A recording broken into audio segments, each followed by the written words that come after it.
Chapter 21. Harry's knees felt weak as he made his way down the aisle between the Gryffindor and Hufflepuff tables, keeping his head down and his gaze fixed ahead.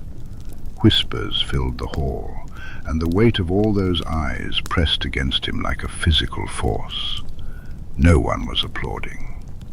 Dumbledore guided him through the same door the three champions had entered, leading him into a small side chamber. The three champions looked up at him, confusion etched on their faces. "Cedric, I didn't do it," Harry blurted, finally speaking since his name had emerged from the goblet.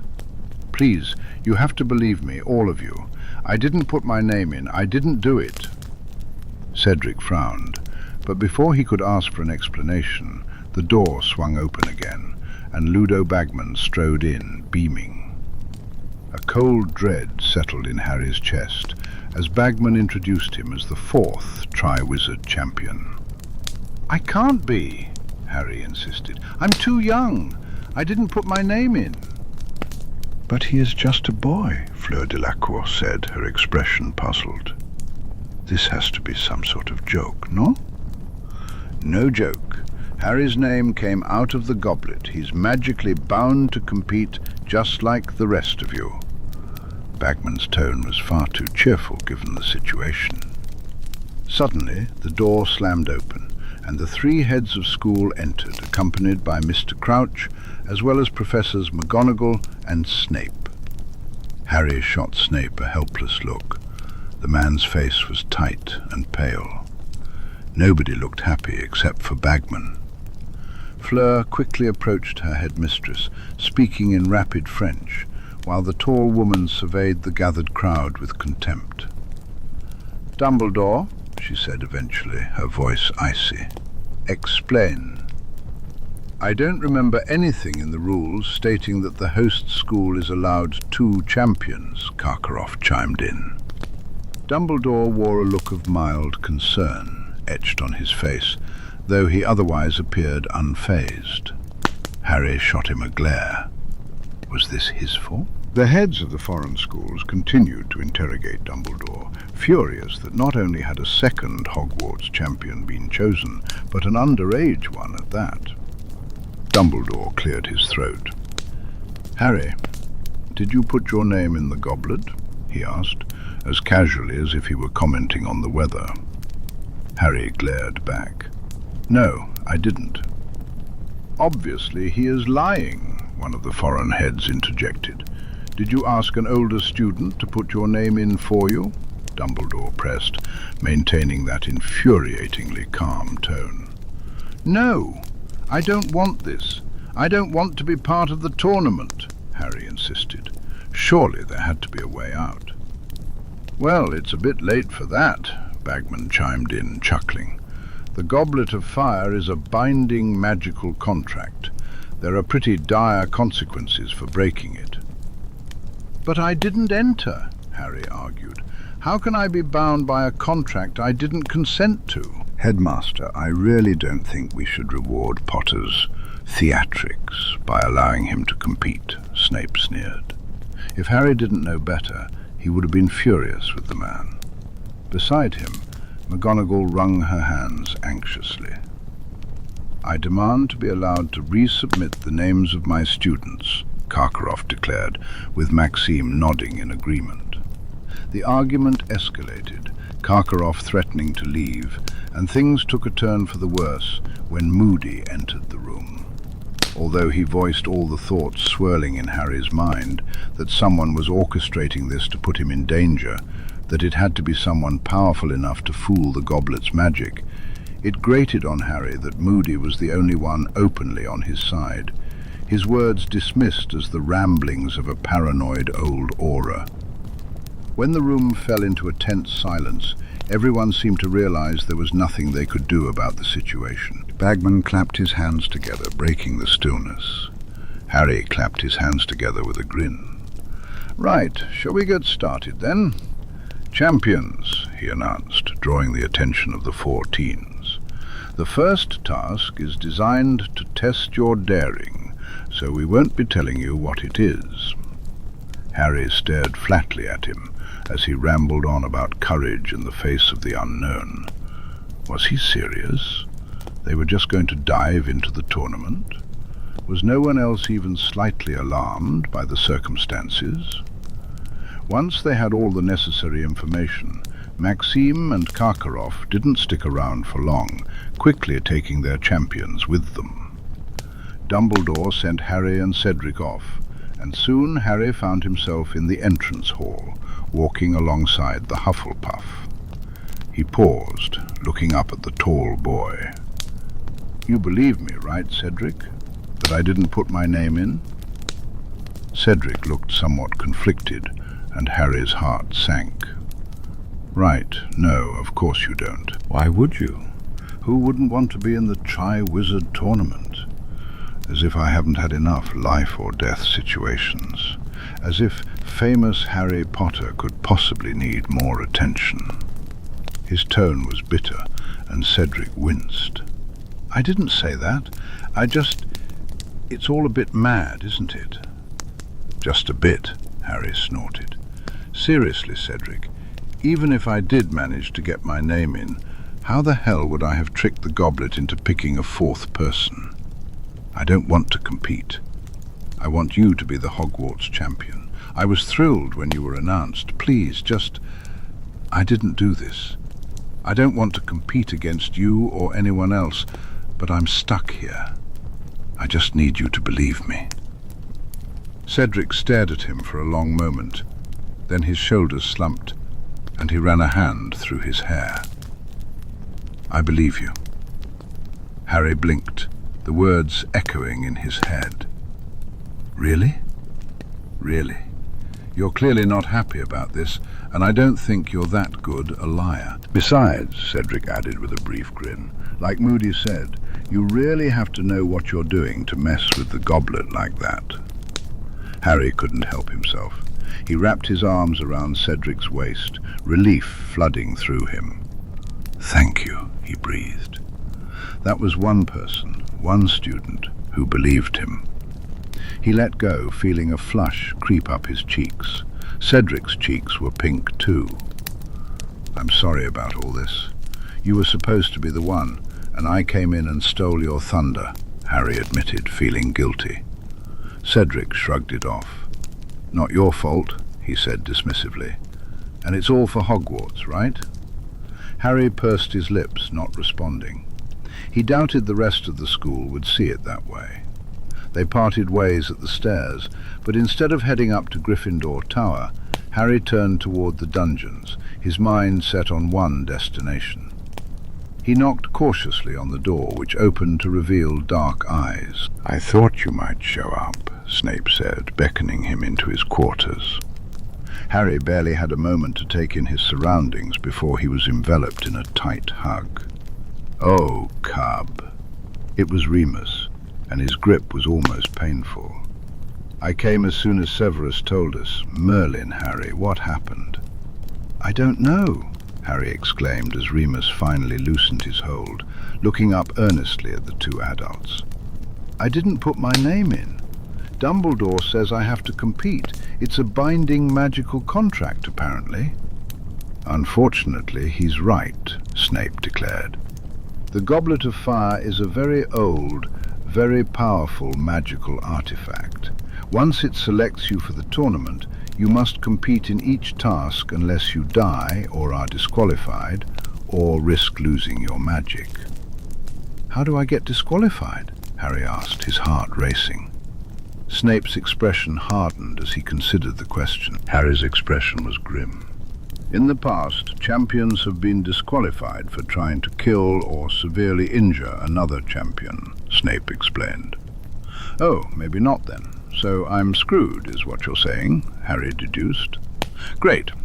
Whoever's trying to kill me is finally going to get their wish. Do you think it was Dumbledore? He didn't seem all that concerned about it, and he's certainly powerful enough." "I believe the headmaster has other plans for you, and he wouldn't risk them on something like this," Remus said gently. "I think this comes from the other side of the board." "Voldemort, then. Fantastic." Harry felt his hands start to shake as the shock set in. Moments later, he found himself being guided to a chair and handed a mug of hot chocolate. "Breathe, cub," Remus murmured, his hand steady on Harry's shoulder. "Just breathe."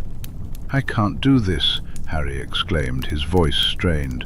"I'm 14. I don't know nearly as many spells as the others, and sheer dumb luck will only get me so far. I'm going to die in this sodding tournament." "You will not die." The words came out in a firm hiss, and Harry's head snapped up to meet Snape's nearly black eyes. "You're not an idiot, Potter. You're far more powerful than you give yourself credit for. After teaching you this summer, I have every faith in your ability to survive this tournament. You will have help whenever you need it. Surely you didn't expect us to just throw you to the wolves." Harry blinked, surprised by Snape's intensity. Snape took a step back, looking a little taken aback by his own outburst. By his side, Remus smiled. "Severus is right, Harry. You're a talented young man, and we'll do whatever we can to ensure you get through this in one piece. Now, why don't you head up to bed? After all this excitement, I dare say you could use the rest." Now that the shock was fading, Harry realized he was pretty exhausted. He gulped down the hot chocolate, feeling warmth spread through him. Harry felt a surge of energy as the sugar rush coursed through him. "Okay," he said finally, once his heartbeat settled. "It'll be fine. Everything is fine." He looked up at the two adults. "You really think I can do this?" The tournament was meant to challenge even the older wizards. How could he possibly compare? "Absolutely," Remus assured him. "You don't have to win, you just have to finish." He took Harry's empty mug and set it on the coffee table. "Now go on, head up to the dorms. Call Sirius when you get there, would you? He wanted to come with me, but we didn't want to risk it." Harry stood up, eagerly accepting one last hug from the werewolf. "Thank you," he murmured. "Both of you." He glanced at Snape. "I'm sorry to barge in, I needed—" His words faltered, caught in his throat. He needed reassurance, and he had come to Snape, regardless of Remus being there. What was happening to him? To his surprise, Snape placed a hand on his shoulder, if only for a moment. "I told you to come here if there was an emergency," he reminded him. "I rather think this qualifies." Harry offered a tentative smile, but it didn't linger as he steeled himself to head to Gryffindor. Time to face the music. When he arrived at Gryffindor Tower, he was taken aback to find the common room buzzing with a party atmosphere. He was immediately swept into the excitement. "Brilliant, Harry!" Katie Bell cheered. "If it couldn't be me, at least it's a Gryffindor!" Angelina exclaimed. Harry was congratulated and slapped on the back by people he barely knew, the room alive with cheers and applause. He tried to insist he hadn't put his name in, but no one seemed to hear him. Just then, a hand clamped around his shoulder, and as he turned, he found himself looking up at a familiar face. "All right, Harry?" Fred asked, his brow furrowed with concern as he pulled Harry into the dormitory stairwell. George leaned against the wall opposite them. "I didn't do it," Harry insisted. "I don't want this." "We know," the twins replied, and Harry faltered under their gaze. George flashed him a grin. "You were pretty vocal about not wanting it, mate," he pointed out. "And if you'd figured it out, you would have told us," Fred added. "The question is, who done it?" George's words made Harry grimace. "Moody thinks whoever did it is trying to get me killed. I'd say he's pretty spot on there." Both twins exchanged a grim look. "Well, you'll show them, won't you, Harry?" Fred said, clapping a hand on his shoulder. "Yeah, if anyone can do it, it's you," George chimed in, his brown eyes bright with enthusiasm. "Give Diggory a run for his money, won't you?" Harry appreciated their optimism, but he didn't want to compete against Cedric. All he wanted right now was to go to bed. He voiced this thought, and George ruffled his hair playfully. "We'll get this winding down, don't worry. You better scarper quick, though," he added, glancing over Harry's shoulder. "Creevy brothers incoming." Harry winced. "Thanks, guys." He squeezed past them and hurried up the stairs, ducking into his dormitory with a relieved sigh. To his surprise, he wasn't alone. Ron was lying on his bed, an odd expression crossing his face as he looked up at Harry. "There you are," Ron said. "Congratulations, I guess." "What do you mean?" Harry asked warily, though he could already sense where the conversation was heading. His stomach churned. "You figured it out. Got your name in the goblet. You could have at least told me. We could have both entered." "I didn't put my name in, Ron," Harry insisted, a hint of tiredness creeping into his voice and making him sound snappish. He just wanted to sleep. "Someone else must have done it," Harry insisted. "Yeah, right," Ron replied, a mixture of awkwardness and disbelief etched on his face. "You can tell me the truth, you know. You were gone all morning. Did it take you a while to figure it out? I told you I was in the owlery this morning. I don't know how my name got in the goblet, but I don't want this, Ron." Anger began to bubble inside Harry, and Ron mirrored that frustration. "I'm not stupid," Ron shot back. "All that talk about not wanting it, that was just to throw us off, wasn't it? I guess even you can't resist 1,000 galleons of prize money." "Is that really what you think of me?" Harry asked, hurt. "That I'd put myself in this much danger for money, and lie about it?" "Well, what else am I supposed to think?" Ron snapped, his temper flaring. "You're supposed to trust me," Harry exclaimed, grabbing his pajamas and tossing them onto his mattress. "But there hasn't been much of that lately, has there? I'm going to bed." "Right, sure.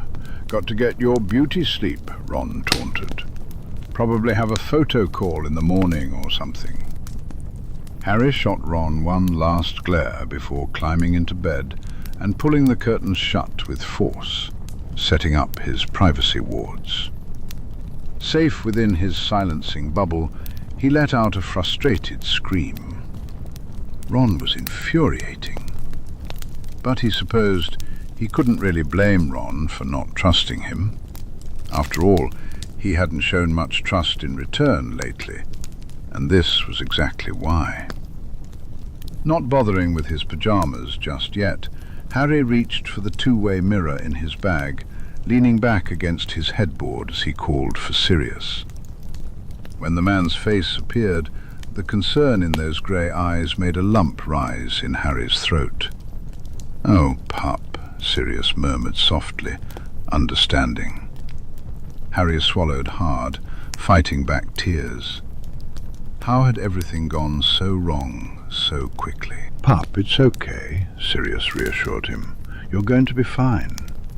I love you. It's okay." Harry squeezed his eyes shut and took a deep breath, wishing he could believe those words. After Harry left, Severus and Remus sat in silence, staring into their mugs of tea. "Could it be Karkaroff?" Remus suggested. Severus shook his head. "Too obvious. He'll know he's being watched." He ran a hand through his hair, and Remus felt a pang in his heart. His cub was in danger, and all he could do was sit back and let it unfold. "Are we sure this isn't some plot of Dumbledore's?" Remus asked, doubt creeping into his voice. The headmaster had shown he was willing to risk Harry's safety in the past. Some kind of test of Harry's skills? "I don't think he orchestrated it, but he's certainly willing to let it happen," Severus replied. "He looked quite pleased about it, actually." "That's why I suspect it's the Dark Lord's doing." Dumbledore wants him to return before Harry turns 17, that much is clear. If this is the first step toward that, he won't intervene. Remus couldn't suppress the growl that escaped him. The idea of Harry being used as a pawn in Dumbledore's schemes made him feel sick to his stomach. He opened his mouth to voice his concerns, but a knock at the door interrupted him. A flash of annoyance crossed Severus's face. "What now?" he grumbled, rising to his feet. Remus stayed carefully out of sight, ready to duck into the bedroom if it turned out to be someone who shouldn't know he was there. To his surprise, it was Draco Malfoy. "Uncle Severus," the boy said, his voice laced with desperation. Severus ushered his godson into the room and shut the door behind him. "What's the matter?" he asked, concern darkening his eyes. "Is something wrong?" "Someone's trying to kill Harry, aren't they?" Draco's pale face was nearly translucent with fear. "Getting him involved in this bloody tournament. Is it my father's fault? Is this what he's been planning all summer? I should have tried harder to listen in. I could have stopped this." Severus pulled Draco into a firm hug, probably the only person besides Remus to whom he'd willingly show such affection. "Draco," he murmured, one hand resting gently on the boy's hair, "this is not your fault. I doubt it's your father either. Lucius is far too much of a braggart to have planned something like this without involving me." Remus stifled a snort. "Whoever put Harry's name in the goblet is likely out to harm him, yes, but it's nothing you could have prevented." He released Draco to look him in the eye. "You must be careful. If there are Death Eaters in the castle that we don't know about, they could be watching you. It wouldn't do for someone to inform your father about your change in loyalties." Draco paled even further, but he clenched his jaw and nodded tightly. "I'll be discreet," he promised. "You'll tell me if you learn anything, won't you? About Harry." "Potter's circumstances are not yours to worry about," Severus pointed out, his voice surprisingly gentle. "All you need to do is support him and keep yourself safe. No one can know how you feel about him." That finally brought some color to Draco's cheeks, turning them a soft pink. "Uncle Severus, he sighed, "I suppose." He looked up, his eyes finally meeting Remus's, and his shoulders tensed as he realized the Gryffindor had witnessed everything. "Professor Lupin, I'm not your professor anymore, Draco," Remus said warmly. "I told you in the summer, you're welcome to call me Remus. Don't mind me, I didn't want to interrupt, but I am glad you feel comfortable enough to share with us." "Harry has you to look out for him." Remus gave Draco a knowing look, and the boy's blush deepened. "Well, the idiot Gryffindor isn't very good at looking out for himself, is he?" Draco muttered, taking a step back and reaching half-heartedly toward the door. "I should go to bed. I'm sorry for disturbing your evening." "Nonsense," Remus waved him off. "Severus is your godfather. You have every right to come to him. If you need some privacy." Draco shook his head. "It's almost curfew. I really should go." The little vulnerability he had shown his godfather quickly locked away at the presence of a near stranger. It made Remus's chest ache, but he didn't blame the boy. "Be careful, Draco," Severus warned again, squeezing the boy's shoulder. Draco nodded and hurried from the room, leaving them alone once more. Remus crossed the room, laying gentle hands on Severus's shoulders, his chest pressing against the Slytherin's back.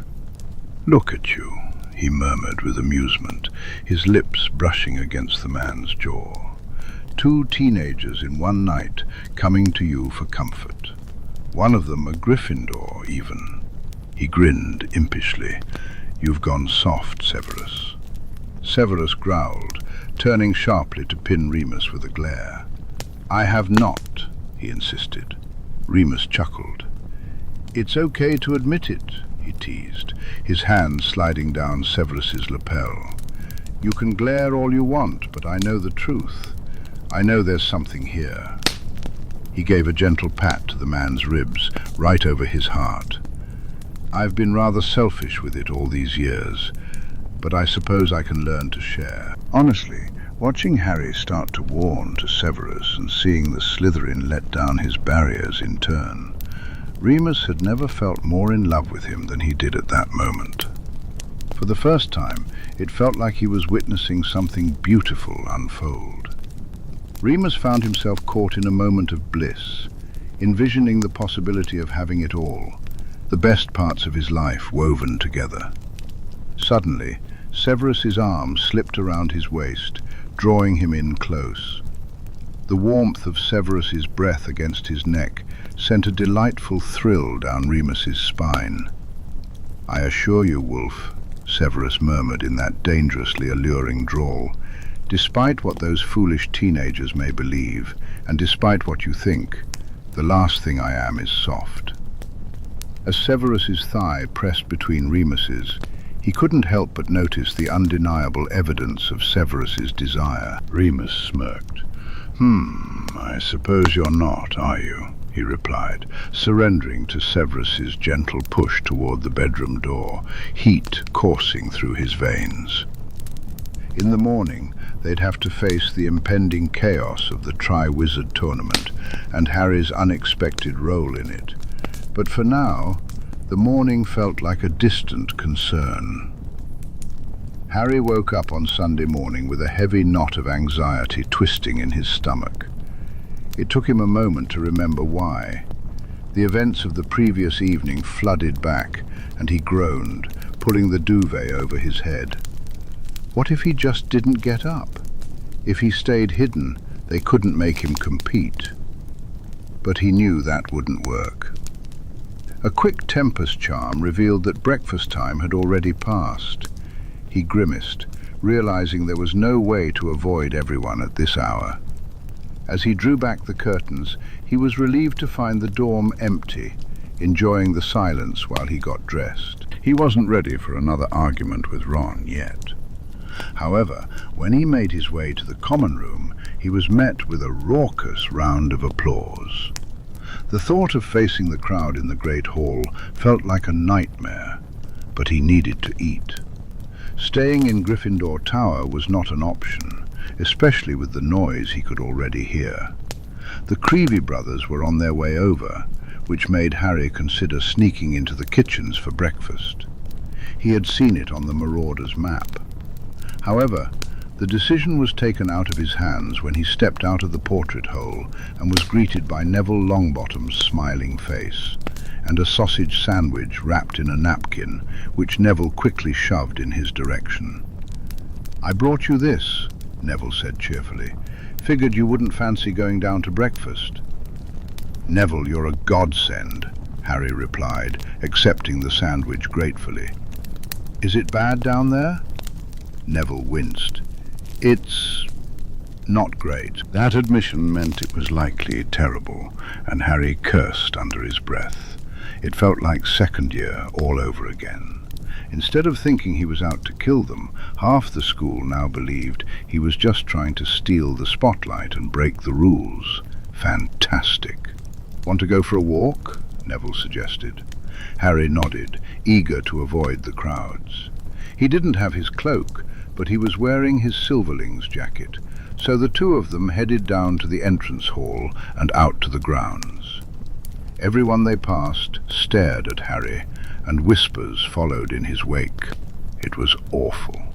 "Of course I knew you didn't do it," Neville said, rolling his eyes when Harry asked if he believed the rumors. "You hate attention. Ron's still being an idiot about it, though. I don't think he really believes you did it, but he's jealous all the same." The taller Gryffindor snorted. If he was going to have an issue with being sidelined, he shouldn't have befriended the boy who lived, he muttered. "Maybe he thought being friends with you would get him some glory of his own." That offhand remark suddenly reminded Harry of the letter from Gorak and the revelation about Mrs. Weasley. some glory of his own. The pieces were starting to come together, and Harry didn't like the picture they were forming. Harry glanced around. They were by the lake, not far from where he had sat with Draco the day before, and there was no one in sight. "Neville," he said slowly, "I know I've asked you to keep a lot of secrets for me already, but there are a few more I haven't told you yet. Would you sit down with me for a bit?" He gestured to the tree he'd rested against yesterday. Neville's expression turned serious. "You don't have to tell me if you don't want to, Harry. It's okay." Harry shook his head. "No, I want to. I trust you." He truly did. Neville had proven himself to be a solid friend over the past year, and Harry hated the thought that Ron and Hermione knew things he didn't. Besides, maybe Neville could help him make sense of it all. He needed allies. The two of them settled at the base of the tree, facing each other, and Harry cast the strongest privacy wards he knew. Only then did he share everything with Neville, about Sirius and Remus, everything that had happened the previous year and over the summer, right up to the letter from Gorak. Neville listened patiently, his face shifting through a range of emotions. The only thing Harry didn't share was the truth about Snape's relationship with Remus and his status as a Death Eater spy. Some secrets weren't his to disclose. "Blimey," Neville said when Harry finally finished. "I thought it was bad when you told me about the magic block. You have been busy, haven't you?" Harry snorted. "Just a bit, yeah," he agreed. "So you see where I'm at. I need to start getting things together. I can't just sit around waiting for Dumbledore to reveal his plan. I can't let him get away with stealing my money and my magic. I have to be ready to reveal it on my own terms." "Well, however Gran and I can help, we'd be happy to," Neville assured him without hesitation. Harry's shoulders slumped in relief. "I figured you weren't with your Muggle relatives this summer from some of the things you mentioned in your letters, but I'm really glad you have a safe place to go where you're happy." Harry raised an eyebrow, and Neville's expression grew serious. "I've seen the bruises, Harry, and the scars. I can tell by the way you talk about them. Those Muggles aren't good people." Harry grimaced, realizing how much Neville had noticed. The boy was more observant than anyone gave him credit for. "That doesn't matter now," he said, brushing the topic aside. He didn't want to delve into his experiences with the Dursleys. "I won't have to stay with them for more than a day or so, hopefully." "That's good," Neville agreed, but then he grew thoughtful. "This is serious, isn't it, Harry? Like, world-changing serious." "Yeah, you could say that," Harry replied, biting his lip. "Look, Nev, if you want to stay out of it, I completely understand. Being around me is always a bit chaotic, and things are only going to get worse." "Shut up, Harry." The conviction in Neville's voice made Harry blink in surprise. "I might not be the bravest Gryffindor around, but you're my friend, and what's happening to you isn't right. Dumbledore, he can't just keep doing whatever he wants and manipulating people for the greater good. I've been thinking about it ever since you told me what he did last year. I can't promise to be much help, but I'm in this with you, whether you like it or not." Harry had never seen Neville so resolute before. He was beginning to understand what the Sorting Hat had recognized when it placed Neville in Gryffindor. "Okay then," he said after a moment. Yeah, thanks, Nev." Neville was blushing now, and Harry smiled. "You've already been a huge help. I wouldn't have learned occlumency without you and your Gran. I was actually going to write to her. When I make my move, when everything comes to light, I'll need to change about the Wizengamot proxy. If we can't get Sirius's name cleared, do you think she would be willing to step in?" Harry asked. He knew he couldn't take the Slytherin seat from Dumbledore, but he could secure the other 3. She'd be honored, Harry, Neville assured him. Harry grinned, relieved. That was one concern off his mind. While it wouldn't happen right away, it was comforting to know he had a plan in place. Good. And he paused, hesitating. I've been thinking about telling the other heirs the truth. About Dumbledore, and even Sirius. If I can get them on my side, it will be easier to remove him from power when the time comes. The thought of actively conspiring against the headmaster made him uneasy, but it was a necessary step. The wizarding world couldn't move forward with Albus Dumbledore holding it back. I just don't know if I can trust all of them. Well, no one said anything about you being an heir yet, Neville pointed out. None of them trust Dumbledore. I think they'd be willing to listen to you if you wanted to tell them. They're good people. Harry realized that Neville must have known most of them long before Hogwarts. They probably played together as children, grew up together. If Neville believed they were trustworthy, then he would too. Oh, and there's one more thing, he said, bracing himself for what might be the most volatile secret of all. Neville frowned, clearly wary. You know, last year I said Draco Malfoy wasn't as bad as we thought. Well, I'm sort of friends with him now. He hadn't mentioned Draco in his entire story, but it didn't seem fair to keep that from Neville after sharing so much. Neville stared at him, wide-eyed. That's it, right? No more secrets after that? Harry quickly ran through his mind. No, I don't think so. That's the last one. Well, there was the slight maybe crush he'd developed, but that was a different story altogether.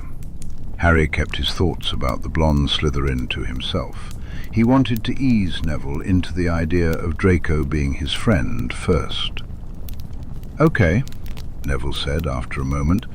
If you're friends with him, he can't be as bad as he seems. Really? Just like that? Harry was expecting at least a bit of resistance. Neville shrugged. I thought Cassius was kind of a prat before I started talking to him, but he's actually all right, even if he is terrible at herbology. If you say Malfoy's not a prat, then I believe you. Oh no, he's definitely still a prat, Harry assured him with a laugh. But a good one? He felt his cheeks heat up and hoped Neville didn't notice. Well, you're a bit of a prat sometimes too, so I suppose it all balances out, Neville teased, grinning. Harry feigned offence. You went after a basilisk, knowing it was a basilisk, with nothing but your wand at the age of 12. You spent all of last year wandering around at night while there was a murderer out there who wanted to kill you. Neville shot back. Hell, you followed Quirrell down to the Philosopher's Stone in first year without a second thought. Harry regretted telling Neville about his first 2 years at Hogwarts over the summer. Okay, yeah, but in my defense I was under a compulsion charm for the first 2 years, he said, trying to justify himself. And what's your excuse for last year? Neville asked, his lips curling into a smirk. Harry sighed, running a hand through his hair. I'm a prat, he admitted, shrugging apologetically. I don't know what you want me to say, Nev. We both know I'd be lying if I said I wouldn't do it again. Neville laughed, shaking his head. As long as you're aware of your faults, he said magnanimously. He glanced at Harry thoughtfully. I take it Ron and Hermione. I don't know about any of this. They know Sirius is innocent. They were there for that part, Harry explained. But they don't know about Serendu or Dumbledore or Draco. I wasn't planning on telling them, not until I can be sure. If Ron's mum is on Dumbledore's side, they might be too, Neville realized softly. Harry nodded in agreement. I always thought it was a bit strange how, right when I got to the platform, a wizarding family appears and starts talking really loudly about muggles, he admitted. It felt too coincidental how the Weasleys had been there to help him, and Ron was the first friend he made on the train. Even with Hermione and the troll, though he knew Quirrell had let it into the school, how had she been the only one in danger? He didn't want to believe it, but now that he knew how manipulative Dumbledore could be, he wouldn't put it past him. Ron and Hermione were the perfect best friends to keep him oblivious, to keep him in check. "You deserve better than Ron anyway," Neville said with a huff. "He's always been jealous of you. You don't even realize how often you hold yourself back for his sake. Like all those new clothes you got that you hardly ever wear. Your trunk's full of them, but you're still in the same 5 shirts that are way too big." "You really have been paying attention, haven't you?" Harry mused, watching Neville blush bashfully. "Do you know how Hermione's taking the whole champion thing, by the way? I haven't seen her since the Halloween feast." "She was telling a couple of third years last night that you didn't put your name in by yourself," Neville replied.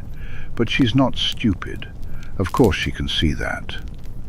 "That doesn't mean she isn't one of Dumbledore's," Harry finished for him. He sighed, gazing out across the lake. "I guess I'll just stick with it and see.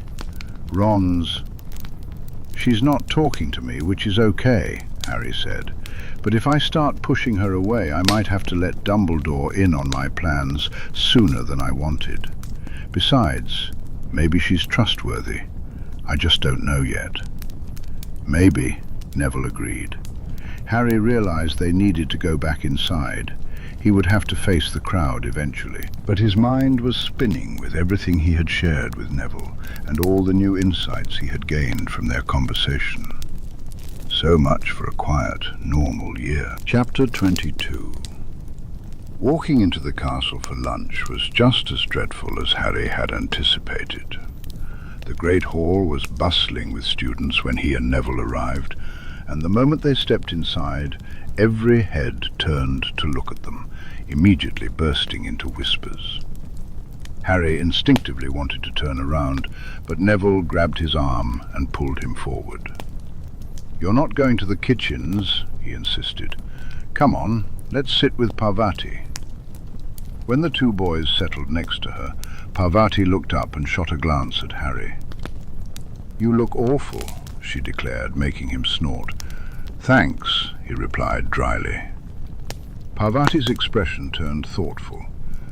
"Some people are saying you didn't put your name in." "I didn't," Harry insisted.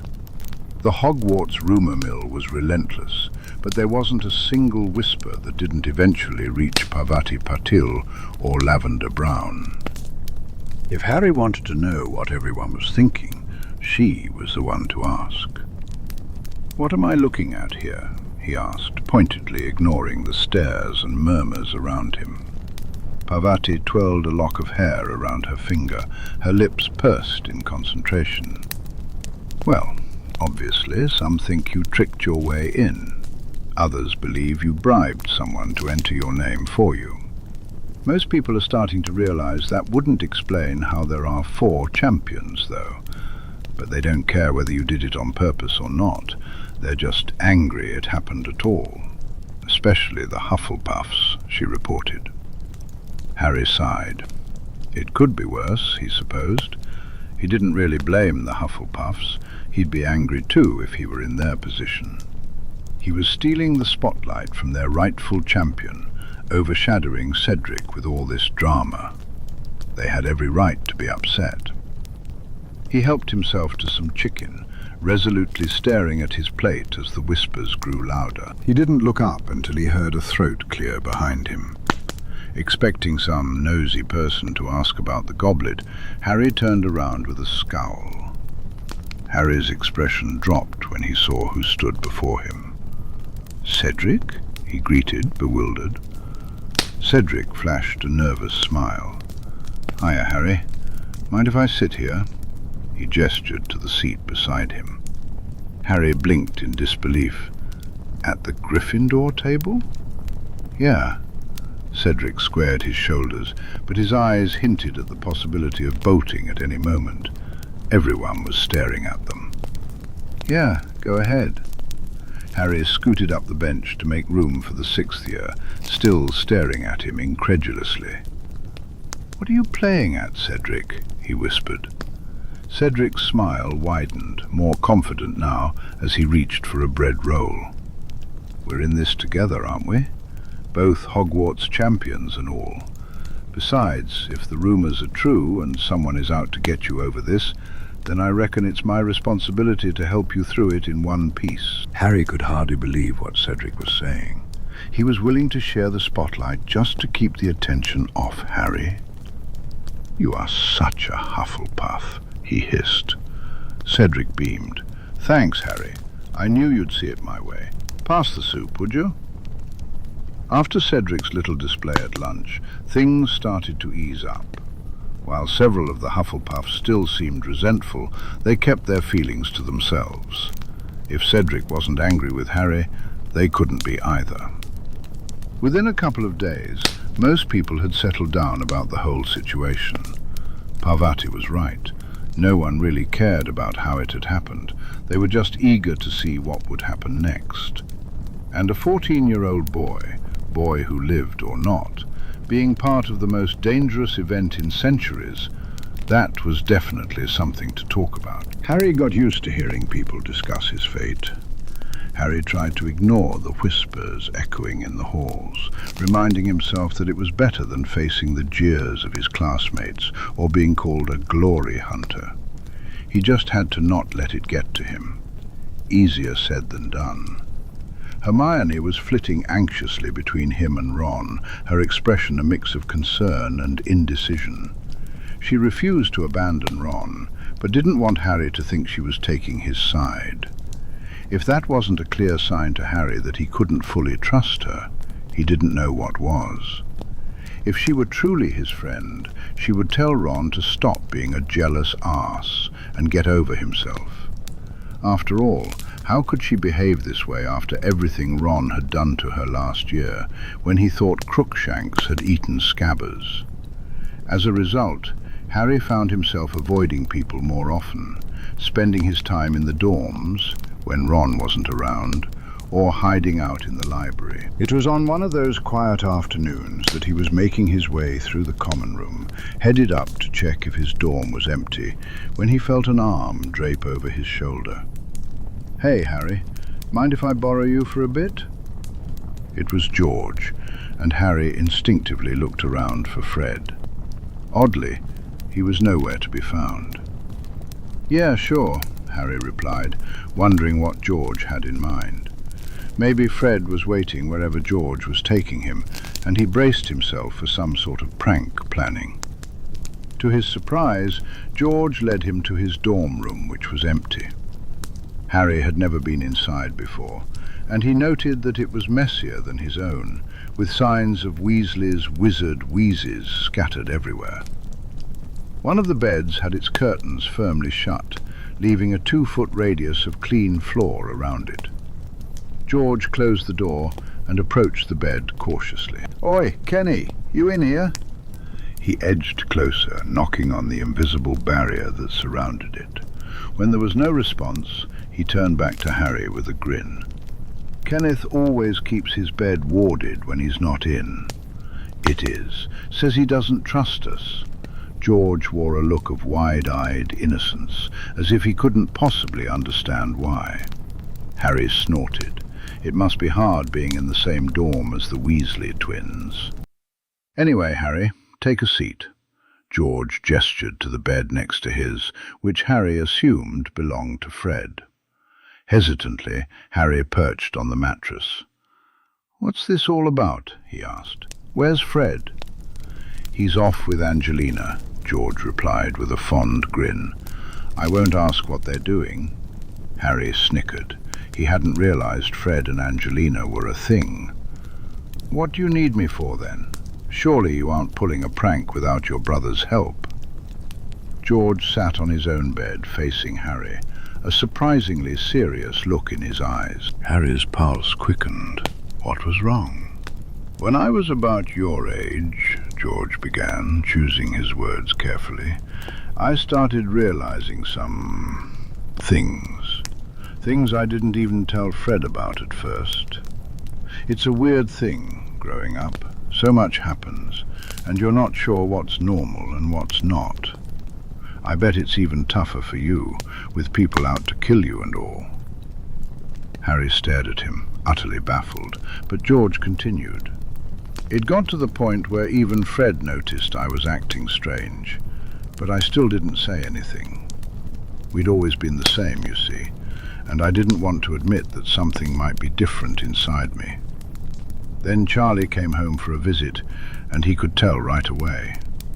He sat me down, much like we are now, and he talked to me. He even gave me this book. Now, I think it's time I pass it on, because I might be wrong, but I believe you need it more than I do right now. Reaching under his blanket, George pulled out a slim hardback book with a plain blue cover. He held it out to Harry. The cover is charmed, so people won't know what it is. It's just about how you look at it, George said, tapping the book with his wand. Suddenly the title appeared in bold black lettering. A Wizard's Guide to Wizards, a how-to for male homosexual relationships. Harry's cheeks flushed with embarrassment. Like I said, I could be wrong, George added quickly, so feel free to tell me to back off if that's the case. And even if you're not sure or not ready, that's perfectly fine. You can read the book, decide it's not for you, and give it back. But I can't imagine how torn up I would have been if I hadn't received that little gesture of support from Charlie. It might have taken me years to tell Fred or anyone else. When I talked to Lee about it, he mentioned that muggles can be a bit strange about these things. I wasn't sure what kind of nonsense they might have filled your head with. George leaned in closer, his knee bumping against Harry's, his brown eyes filled with sincerity. I just don't want you to go through this alone, Harry. You're our little brother, no matter what Ron thinks. And it's my brotherly duty to make sure you know we love you, no matter what. He flashed a wicked smirk, the familiar mischief of a Weasley twin shining through. And, of course, to make sure you're properly informed about everything. He winked playfully, causing Harry to blush even deeper. But George's expression turned serious again as he tapped the book cover until it returned to its plain appearance, then gently nudged it into Harry's hands. It's all yours. If you have any questions, you can come to me. Or write to Charlie, he'll listen. And if you're not ready, heck, if you're never ready, that's totally fine. The offer stands whenever you need it. I'm just giving you the information, but I'm not pressuring you to make any decisions or announcements. Only you will know when it's time for that. Harry stared at the book in his hands, flipping it open to the index page. Homosexuality in Wizarding Culture. Marriage rights for same-sex couples. Helpful spells for intercourse. Harry's eyes widened as he slammed the book shut again. George chuckled softly. Yeah, it's a lot to take in. You don't have to read it all at once. Just remember, having information is important, even if it doesn't seem relevant to you right now. For a moment, Harry considered giving the book back to George, saying, "Thanks, but no thanks," and walking away, never to speak of it again. This felt different from the twins teasing him about being a little starstruck over Bill. This was all the conversations his dorm mates had about girls, conversations he felt completely left out of. It was the times he found himself stealing glances at boys in the hallways, in the Quidditch locker rooms, or even on the street. It was those moments when his heart raced at the sight of Draco Malfoy smiling at him. This was listening to Uncle Vernon rant about queers and questioning if maybe the man was right, if he really was a freak after all. This was real. Do many people know about you? Harry asked quietly. George shrugged. Fred, Charlie and Bill. I think Ginny knows. Lee, obviously. Angie, Katie, Alicia, and Oliver, too. A few others here and there. Boys I've kissed, some of their friends, you know. I don't hide it, but I don't go around announcing it to everyone I meet. Mum and Dad know, though I'm not sure if Mum has really come to terms with it yet. Merlin knows she still hasn't with Charlie or Bill. At least with Bill, there's still hope for grandkids. He likes both, George explained. As if there aren't other ways to have kids besides just knocking up a girl. There are other ways? Harry asked, perplexed. A tiny bubble of hope began to rise within him. Did that mean that even if he was, he could still have kids? Well, there's always adoption, George pointed out. But there's also a spell that can take the essence from two blokes and put it inside a woman to create a baby. It's all in the book. As long as you've got a woman willing to be pregnant for you, you can have a family. Rumour has it there's a wizard in Spain working on a potion to make men pregnant. Sounds a bit much to me, George said with a grimace. Harry's eyebrows shot up. Men being pregnant? Magic really could do anything. Wizards haven't cared much about it in the past, George continued. At least they never used to. But with more and more Muggle-borns coming into the fold, people are starting to get weird about it. Still, two blokes or two girls can get married. Their kids are legal heirs. Or they can name other heirs if their family magic is compatible and they don't want kids of their own. You'll always find people who are jerks about it, but that's just life, unfortunately. What's it like? Harry asked, his voice barely above a whisper. He couldn't bring himself to elaborate, but thankfully George seemed to understand. I'd imagine it's about the same as being in love with a girl, he said slowly. I haven't been with many guys. If you want to talk logistics, that's a different conversation altogether. Harry shook his head quickly, feeling heat rush to his cheeks. George snorted. Maybe after you've read the book, but without getting all mushy on you, being able to be honest about it, being myself, it's like finally putting on shoes that actually fit after ages of wearing ones that are 3 sizes too small. Harry knew that feeling all too well. His whole body ached with the need to feel that way. Was it really just that simple? Hey, George, he said tentatively. Yeah? Thanks for the book. I think it'll be really informative. He sounded as if he were thanking him for a book about herbology. You're welcome, Harry. Come on, Potter, he urged himself. Gryffindor courage. And, George? Yeah, Harry? I like boys. I'm gay. There. He'd said it. George's eyes widened, and Harry realized his hands were trembling. First time you said that out loud, George said, his voice softening. Isn't it? Harry nodded, his heart racing as if it might burst from his chest. Just 2 little words.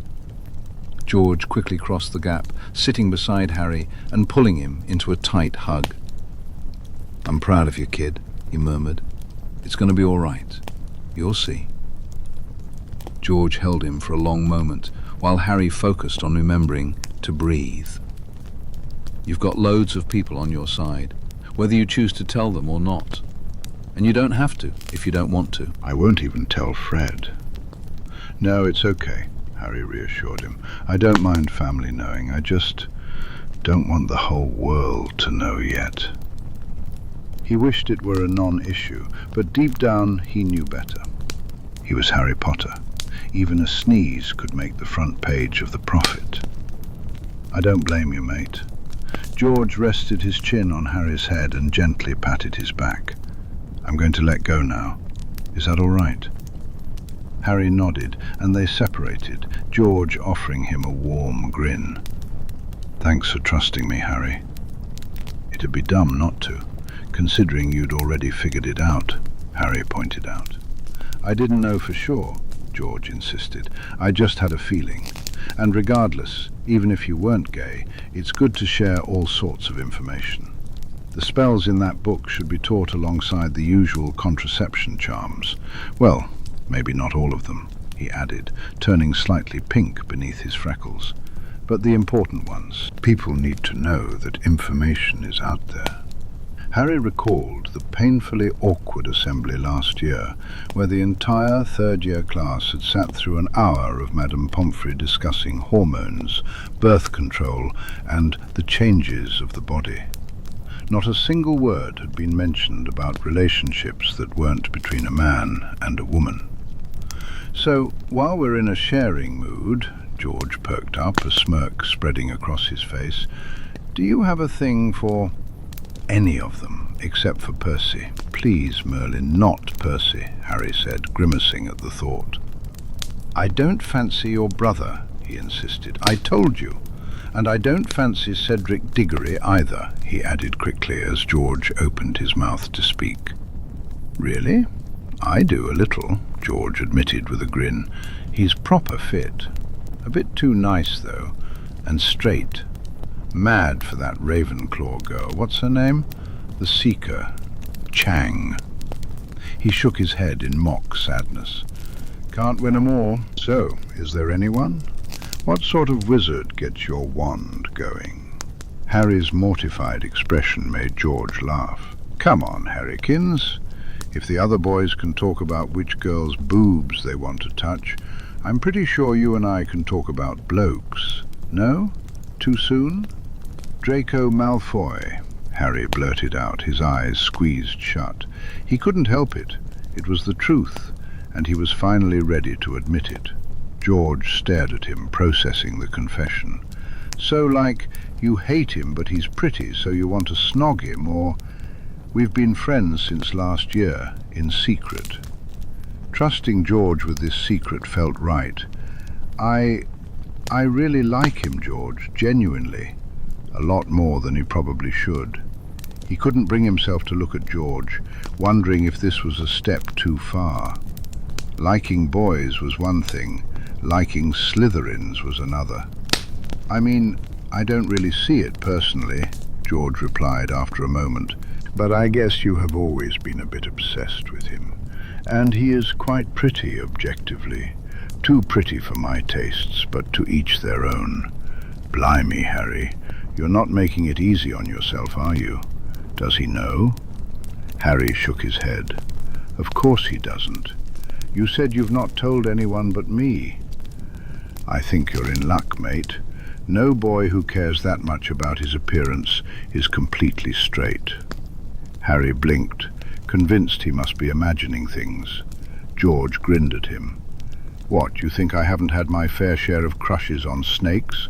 Not all of them are evil. Sometimes even the evil ones are frustratingly attractive. He shifted around until he was lying on his stomach on the bed, propping his head in his hands and kicking his feet playfully in the air. Tell me everything, Harry, he gushed, as if they were at a pre-teen sleepover. Harry laughed, and he did. The biggest surprise of his fourth year so far was how much he enjoyed potions class, now that Snape didn't actively hate him.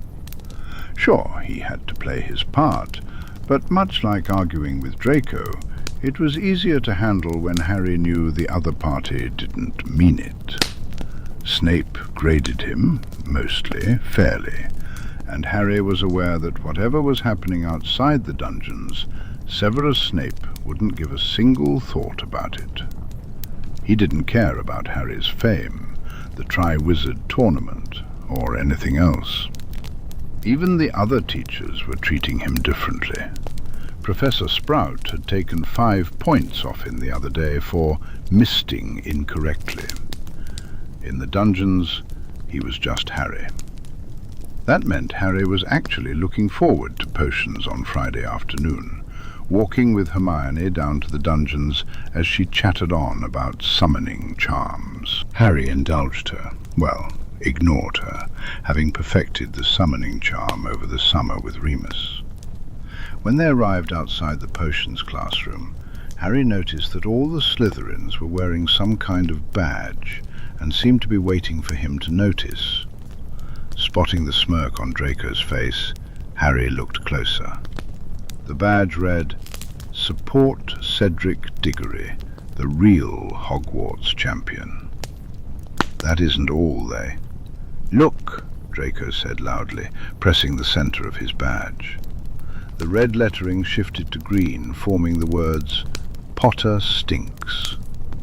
Unable to contain himself, Harry snickered. "Oh, really funny," Hermione spat, pulling Harry away by the arm. "Very witty." "Want one, Granger?" Draco drawled, holding out a badge. "I've got plenty. Just don't touch my hand, I've just washed it." Out of the corner of his eye, Harry noticed Ron stepping away from the wall, fury etched on his face and wand in hand. Ignoring him, Harry smirked at Draco. "I'll take one, Malfoy." The Slytherins all stared at him. "Excuse me, I'll take a badge. Are they free?" Harry almost laughed at the expression on Draco's face.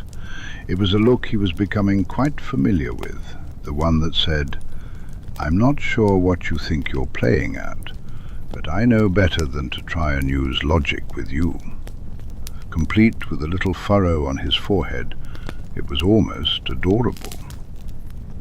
"Harry, don't antagonize him," Hermione warned, clearly thinking he was joking. "Just walk away." "Listen to your little pet bookworm, Potter," Draco said, casting a disparaging glance at her. That was all it took to set Ron off. The redhead, clearly itching for a fight, raised his wand, but Draco was quicker. At the same moment, both shouted, "Furnunculus" and "Densorgio." The spells collided in mid-air and ricocheted off. Harry ducked, but Hermione wasn't fast enough. Malfoy's spell hit her square in the face, while Ron's spell bounced off to strike Goyle, who bellowed in surprise, covering his face with his hands. When he lowered them, his skin was covered in huge, oozing boils. Hermione, on the other hand, had her hands over her mouth, refusing to move them as tiny, panicked squeaks escaped her. Ron lunged forward, pulling Hermione's hand away. Her front teeth were starting to resemble those of a beaver, jutting out past her bottom lip and making their way toward her chin. "What's going on out here?" The voice was soft, yet it cut through the hallway. Snape had arrived. Draco and Ron stumbled over their excuses, and Snape looked exasperated behind his glare. "Goyle, hospital wing," he said, pointing to the damage done to the Slytherin. "Malfoy got Hermione too," Ron argued. "I don't see any difference, Professor." Pansy Parkinson chimed in, laughing. Tears began to well in Hermione's eyes. "Granger, go," Snape ordered. Hermione grabbed her bag and practically sprinted from the corridor. "The rest of you, inside, now."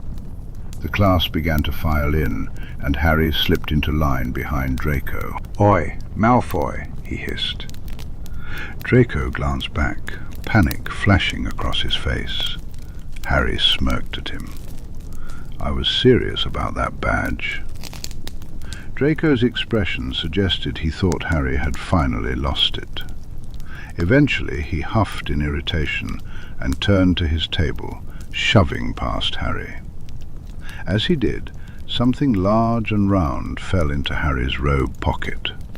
Harry grinned. They barely got 5 minutes into class before a knock echoed at the door. Snape glared as if he were about to set someone on fire for the disruptions. His irritation only deepened when it turned out to be Colin Creevey requesting Harry for photographs. Harry shot Snape a desperate glance, silently begging him to refuse and keep Harry down in the dungeons. Instead, Snape merely curled his lip in distaste. "Potter, take your things and get out. I expect 10 inches on the proper method for deriving an antidote by next class. Groaning under his breath, Harry shouldered his bag and followed Colin Creevey out of the classroom, the third year beaming up at him in awe. Isn't it amazing, Harry? You being the 4th champion and everything." "Yeah, amazing," Harry replied flatly. "What's this all about, Colin?" "They didn't really tell me. I was just sent to get you. They want all the champions. I think it's for the daily profit." Colin beamed even wider at the thought. "Great. Fantastic," Harry said, running a hand through his hair. "Just what I need." An idea struck him, and he reached into his robe pocket, pulling out the badge Malfoy had given him. He proudly pinned it to his chest, ignoring Colin's confused expression. When they arrived at the right room, Colin waved a cheerful goodbye, and Harry stepped inside with a sense of trepidation. It was a small, unused classroom. He and Draco had played cards in there a couple of times. Most of the desks had been pushed against the walls, except for 3 that stood end to end, draped in velvet, with 5 chairs arranged behind them. Ludo Bagman was there, chatting with a blonde witch Harry had never seen before, and he grinned at Harry's entrance. In the corner, a man with a large wizarding camera set up for photos. All the other champions were present as well, looking like they'd rather be anywhere else. At least Harry wasn't alone in that sentiment. "There he is, champion number 4, Bagman exclaimed. His gaze dropped to Harry's badge, and he faltered for a moment. "Ha! Funny joke there, Harry. Very clever. Come in, come in. It's nothing to worry about, just the wand weighing ceremony. We need to check everything is in working order before the first task. Then just a quick interview with Miss Skeeter here, and you'll be on your way. Have you two met before? This is Rita Skeeter. She's doing a piece on the tournament for the Prophet." Harry eyed the woman, disgust rising within him. So this was Rita Skeeter, the one who had caused so much trouble with her articles after the tournament. She wore lurid magenta robes, her hair styled in elaborate curls. Rita Skeeter, with her claw-like nails painted a vivid crimson, clutched a crocodile skin purse as she regarded Harry with an unsettling intensity, as if she wanted to devour him whole. "May I have a quick word with Harry before we start?" she asked, already pulling out an acid green quill from her purse. "The youngest champion, you know, just to add a bit of colour." "Certainly," Bagman replied, but Harry quickly shook his head. "No, thank you," he said firmly. He didn't want to give Rita Skeeter any ammunition she could use against him. Both adults blinked in surprise. "Come now, Harry, it's just a quick interview," Bagman encouraged. Harry stood his ground. "I don't want to. I'd rather not have my name and picture in the paper at all, but with the tournament, that's unavoidable. If you want an interview, it should be with all of us, not just me." "Really, lad, I don't see why you're making such a fuss," Bagman said, casting nervous glances at Skeeter, who looked unimpressed. "He said non, Monsieur Bagman," Fleur Delacour interjected, stepping in front of Harry with her arms crossed. "Harry's underage. You can't interview him without the consent of a guardian," Cedric added, standing beside Fleur. Bagman chuckled awkwardly. "Really, I think you're all just getting a little worked up," Skeeter said with a dismissive wave. "Harry, dear, it'll only take a moment. We'll just pop into the other room for some privacy. Just a couple of questions." The other room, she gestured to, was a storage cupboard. "What part of no are you not understanding?" Victor Crumb interjected, glaring down at Skeeter with his cold eyes. "I'm not going anywhere alone with you," Harry declared firmly, "and I refuse to be interviewed unless it's all of us. I shouldn't even be here. I'm not a real champion." He squared his shoulders, determination radiating from him. Cedric Diggory's badge was even more prominent now. Rita Skeeter opened her mouth to protest, but just then the door swung open and Dumbledore entered, followed by the other two heads, Mr. Crouch and Mr. Ollivander. Dumbledore surveyed the scene with curiosity. All three of the older champions stood protectively between Rita and Harry, glaring at the blonde reporter. "Is there a problem?" he asked. "I was hoping to get a quick interview with Harry here, but it seems the poor dear's being a little shy," Rita cooed, attempting to squeeze past Cedric. She placed a hand on Harry's shoulder, her nails digging into his robes. He quickly shrugged her off. "Please don't touch me," he muttered.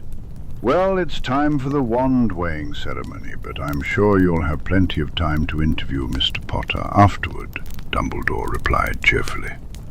Harry grimaced at the thought. The 5 judges took their seats behind the velvet-covered desks, while the 4 champions settled in on the other side. Cedric looked down at Harry and grinned. "Nice badge, Potter." "I thought so," Harry replied with a wink.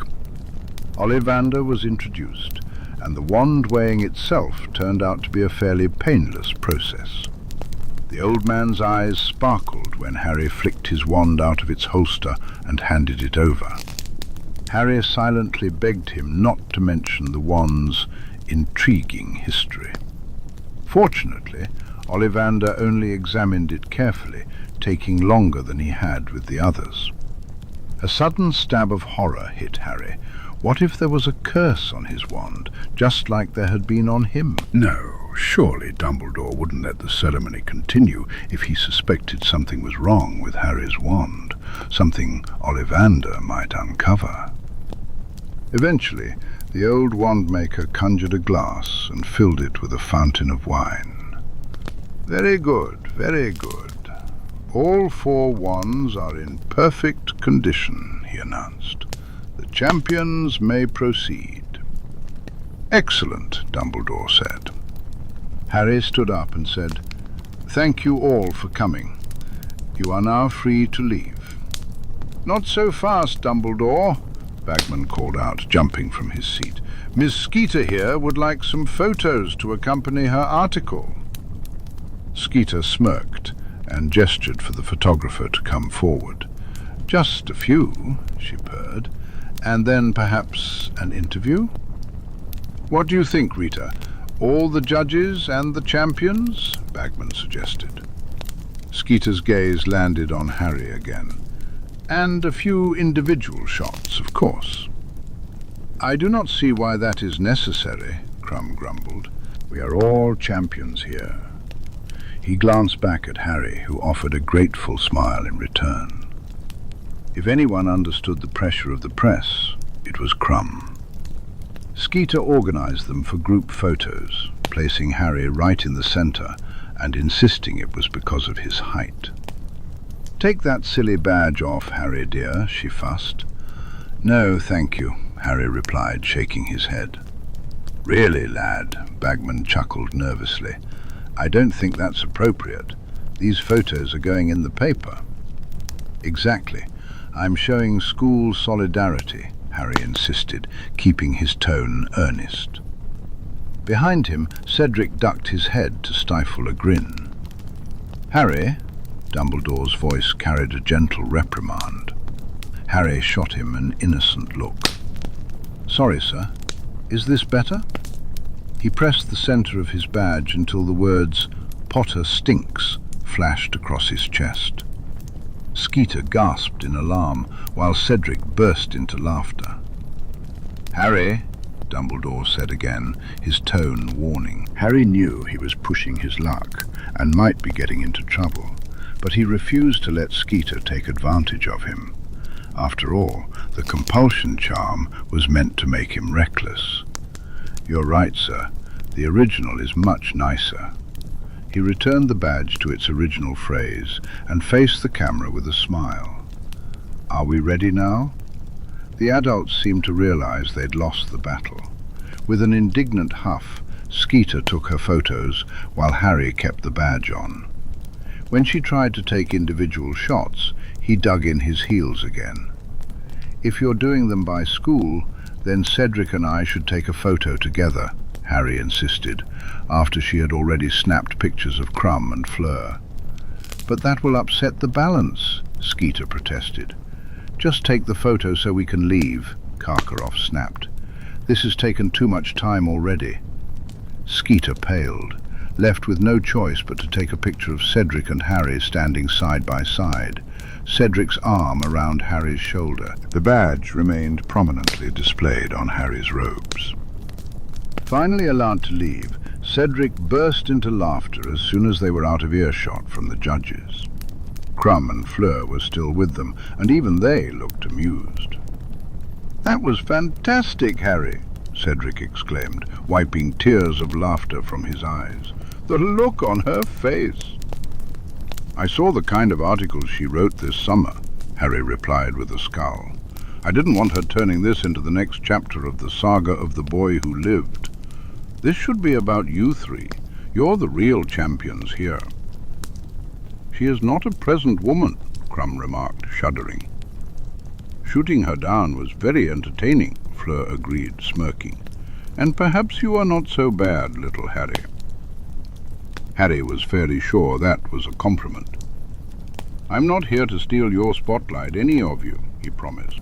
"I just want to survive this thing and get on with my life." The three other champions shared a look, then smiled at him. Harry smiled back, hoping desperately that it meant they were on his side, or at the very least, not actively hating him. When he returned to the dormitory after dinner, which had been quite the affair with all the champions seated together, especially once people noticed Harry's badge, he found Ron waiting for him. Harry frowned as he looked at Ron. "You've had an owl," Ron said sharply, gesturing to where Hedwig perched on Harry's bedside table. "And you've got detention with Snape for skipping class. Tomorrow night after dinner."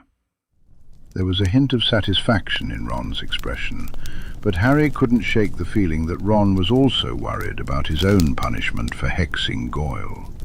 He just hoped Snape wouldn't make them serve detention together. Ron didn't linger for long, and as soon as he left, Harry hurried over to Hedwig. He offered her a treat from his drawer after removing 2 letters.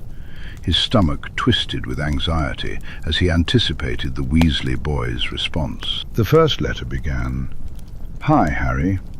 Of course it's okay for you to write. I'm glad to hear from you, especially after I heard your name came out of the goblet. Are you okay? I imagine things are pretty mad at school right now. The twins said you're handling it well, but if I can help, just let me know. I do know Gorak, though I don't work with him often. I was surprised to hear you met with him. I actually saw him the other day. He's well and sends his regards. He also mentioned that the matter you wrote to him about has been taken care of. Is everything all right, Harry? Being a curse breaker involves a lot of different tasks. Yes, I work on tombs a lot, but I also crack wards on old houses where the owner has died or can no longer grant access. Sometimes I deal with wards that have malfunctioned and turned on their owner. I've worked on cursed individuals in the past, but it's tricky. Curses can interact strangely with a person's magical core, especially if they've been on someone for a long time. It's not something you want to mess around with unless you know what you're doing. I'm trying to get time off work to come see at least one of the tasks. I know Charlie will be at the first one if you need to talk to him. He can pass on a message to me if you need him to. Look after yourself, Harry. Bill." Harry let out a long breath as he read the letter again, then a third time. Bill had seen Gorak and mentioned him. Did Gorak tell Bill about Harry's situation? The redhead certainly seemed to sense that something was off, and that Harry didn't want to discuss it in letters. He opened the next letter, curious if it would shed any light on things. "Harry, I can't believe they're making you compete. It's ridiculously unfair. When I got your letter, I thought you were calling in that favor I owe you from our Seekers match last summer, but then I realized the champions hadn't been announced when you wrote it. The ministry in Romania is a bit different. There are fewer old pureblood lines. Despite being a big country, it has a relatively small population compared to Britain. There's sort of a ministry alliance among many Eastern European countries, Romania, Bulgaria, Hungary, Serbia and the like, that all work together to keep things running smoothly. Their equivalent of the Wizengamot is very similar though. I'm glad to hear you've been looking into that sort of stuff. It's only proper. If you have any questions, Bill or I are always happy to help. See you soon, kid. Charlie, P.S. I heard Ron's being a twat about the champion thing. Ignore him. You're still family whether he likes it or not. The end of the letter made Harry grin, easing a worry he hadn't even realized he had. He held up both letters, relieved to see that neither seemed suspicious about his questions. With any luck, they were unaware of their mother's dealings with Dumbledore and could be brought around to his side. Then his gaze caught on a couple of sentences, and things began to click. Charlie will be at the first one.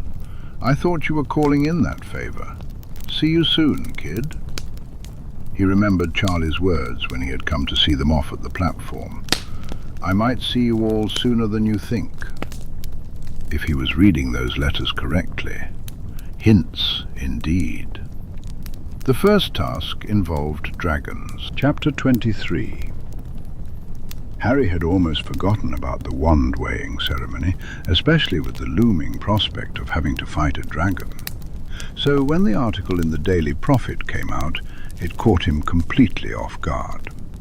Despite his firm refusal to give Rita Skeeter any information, she had somehow managed to write an entire piece about him.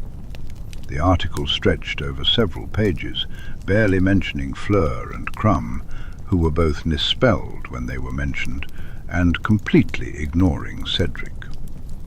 The front page featured a massive picture that had clearly been cropped from a photo of Harry and Cedric together. Cedric's arm was still draped over Harry's shoulders. The only redeeming detail was the Support Cedric Diggory badge on Harry's robes, which the photo version of him was flickering between Potter stinks and back again every few seconds. Harry Potter, the unexpected champion. All of you will be familiar with the tragic tale of the boy who lived. He saved us all and lost everything in the process, left orphaned and alone. Now he's grown and at Hogwarts, and appears to be making waves once more. Without any real quotes from Harry, though Skeeter had thrown in plenty of fabricated statements, she had apparently interviewed several people about him. Harry nearly choked on his pumpkin juice when he read the part about his close companion and rumoured girlfriend, Hermione Granger. Well, this is a load of bollocks, Cedric said cheerfully from the Hufflepuff bench behind Harry, raising his wand and setting his issue of the Prophet on fire. All right there, Harry. After Harry's little stunt with the badge, Cedric and the other Hufflepuffs had warmed considerably to him. The Slytherins had stopped wearing their badges. Apparently, they weren't funny if Harry wasn't upset by them, but Harry still had his badge pinned to his school bag. Yeah, just wondering if it's possible to sue for this, Harry replied, frowning at the article. Surely he could take action against her for something. Defamation, perhaps? Character, slander, or misrepresentation of a minor. It couldn't possibly be legal to publish so much information about him. You should ask Susan, Neville suggested from across the table. Her aunt's head of the DMLE. She'd probably know.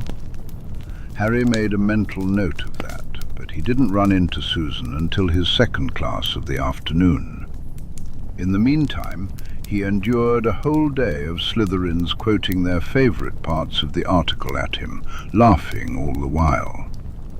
Just ignore it, Harry, Hermione advised, as if it were that simple. As if he should just let Skeeter write whatever she wanted about him. This wasn't some trivial school paper. It was a national newspaper.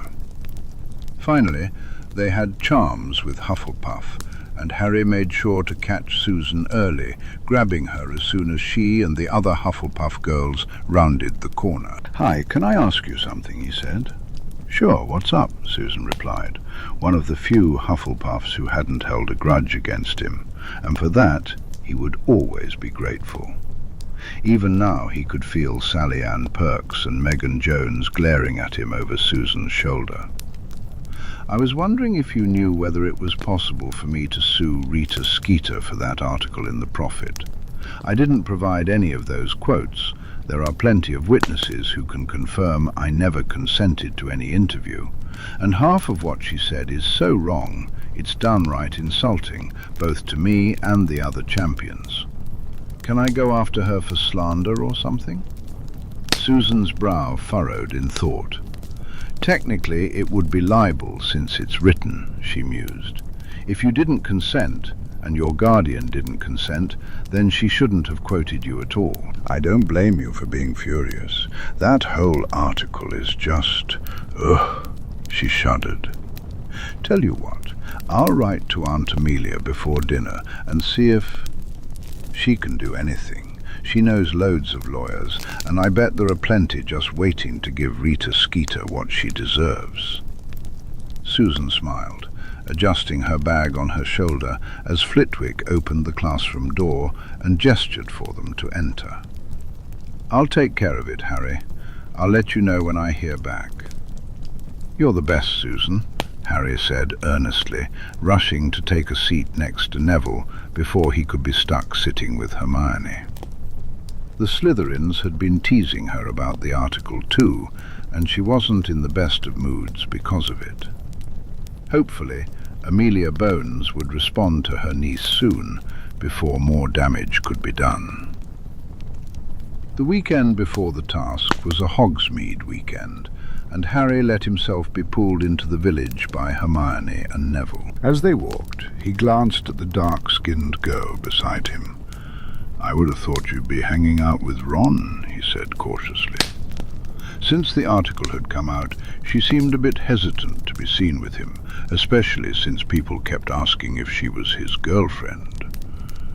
"Oh, well," Hermione began to blush. "I thought we might meet up with him at the Three Broomsticks." Harry stared at her incredulously. "I'm not sitting with him. He's made it clear that he thinks I'm just some arrogant glory hunter." "Harry, please, this has gone on long enough." "I'm not talking to him until he stops being a jerk," Harry shot back.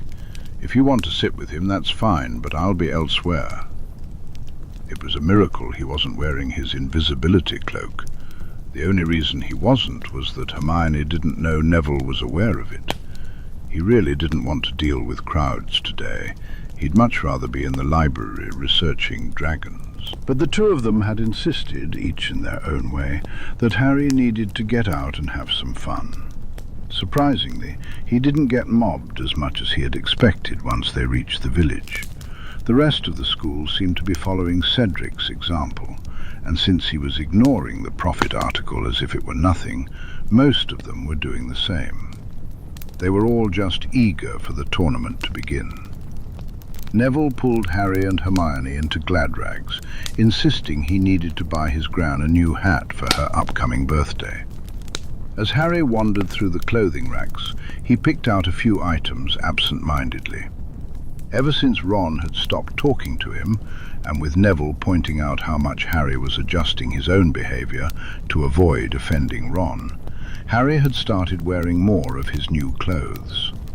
To his surprise, he'd even grown a couple of inches since last summer. He had bought the clothes a little big, so most of them still fit well, but he felt like treating himself today. He selected a couple of shirts and a new jumper, then eyed the casual robes with curiosity. Was it time to buy something a bit more wizardly for everyday wear? The only wizarding clothes he owned were his school robes and the cloak from Sirius and Remus. As he examined a pair of slate-blue robes, Neville appeared at his side. "If you're looking for robes, don't get them from Gladrags. The size-adjusting charms wear out way too quickly. Go for Malkins or Twilfits and get them tailored, Neville suggested. Also, I think you'd look good in burgundy, he added, gesturing toward a rack of soft wool jumpers Harry had just passed. Harry grinned. Thanks, Nev. He turned back and picked up a burgundy jumper in his size. Is all that really necessary, Harry? Hermione asked doubtfully, eyeing the bundle of clothing slung over his arm. Harry shrugged. I like them, so I'm going to buy them. But you shouldn't be spending all your money so early in the term, Hermione protested. Why not? Harry raised an eyebrow at her. I've got plenty more. Not like anyone else is using it for anything. Harry, you've never cared about fashion, Hermione added sharply, still a bit bitter about Dumbledore taking from his vaults. She didn't understand why he was making such a big deal about buying a couple of jumpers. I've worn my cousin's hand-me-downs my whole life. I don't have to anymore, and I don't want to, Harry replied.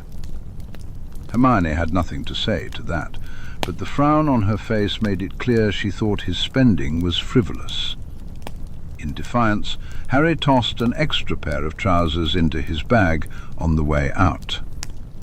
Just then, he spotted a familiar crocodile skin handbag and ducked around the corner. Rita Skeeter walked right by him, chatting away with her photographer friend.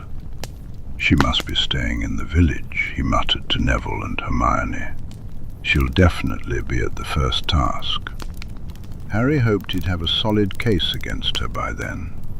Amelia Bones had written back promptly, assuring him that it was illegal to quote a minor without consent, and that the entire article was a clear case of libel. However, she warned that dealing with Rita Skeeter could be tricky and might take some time. At least Harry was relieved to know there was a lawyer on the case. They finally arrived at the Three Broomsticks, where Harry stood firm about sitting with Ron. Harry, please, Hermione urged, but he shook his head. Maybe you should just let it go, Neville suggested gently. Oi, Harry! Harry turned at the call and saw Cedric sitting in a booth with Cho Chang, who was waving at him. Want to join us? Cedric asked, a lifesaver in that moment. See you, Hermione. You coming, Nev? Without waiting for a response, he headed straight for the booth, and thankfully Neville followed right behind him. Hi, Harry, Cho greeted brightly. And Neville, right? Neville Longbottom. Yeah, it's nice to meet you, Neville replied, smiling. You look like you could use a bit of a rescue, Cho explained. Besides, Cedric keeps ditching me to sit with you at lunch, so I thought I'd see what all the fuss was about. She gave him an impish wink, reminding Harry of the brief time last year when he thought he might have a crush on her. Well, here I am, he said dryly, holding his arms out as if to say, ta-da. Cho laughed.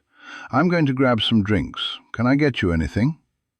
Despite their protests, Harry insisted on buying a round of butterbeers for everyone. He brought them back to the table, barely glancing over at Hermione, who was sitting with a scowling Ron. He felt he'd definitely made the better choice when he took his seat back in the booth. So, how's it going? Cho asked, sipping her drink. Have you been driving yourself as mad as Cedric, trying to prepare for the first task? Harry shrugged. He hadn't shared his suspicions about dragons with anyone yet, just in case he was wrong. Kind of. I've been brushing up on spells I think I might need, but it's hard to prepare for the unknown. I figured I'd just wing it and hope for the best. Your approach to all of life's challenges, then, Neville cut in with a smirk. Harry rolled his eyes, but couldn't deny it. I hope they don't keep all the tasks a mystery, Cedric mused. That'd be a nightmare. I think it's just this one. It's supposed to test our quick thinking and all that. Harry thought back to the last time he'd faced an enormous, bloodthirsty beast. He had stabbed it with a sword he pulled from the sorting hat. He didn't think that method would work this time. All the books on dragons said their eyes were their weakest spot, but he couldn't exactly call Fawkes to have him claw them out. Again. They tried to steer the conversation away from the task, but it inevitably circled back to it. It was hard not to, when it was all Cedric and Harry could think about. Harry looked up as the door swung open, revealing a familiar, imposing figure ducking into the bar. It was Hagrid, accompanied by Professor Moody. The professor's magical eye whirled in its socket, quickly landing on Harry. He nudged Hagrid and nodded in Harry's direction. Hagrid grinned and began to squeeze his way through the crowd.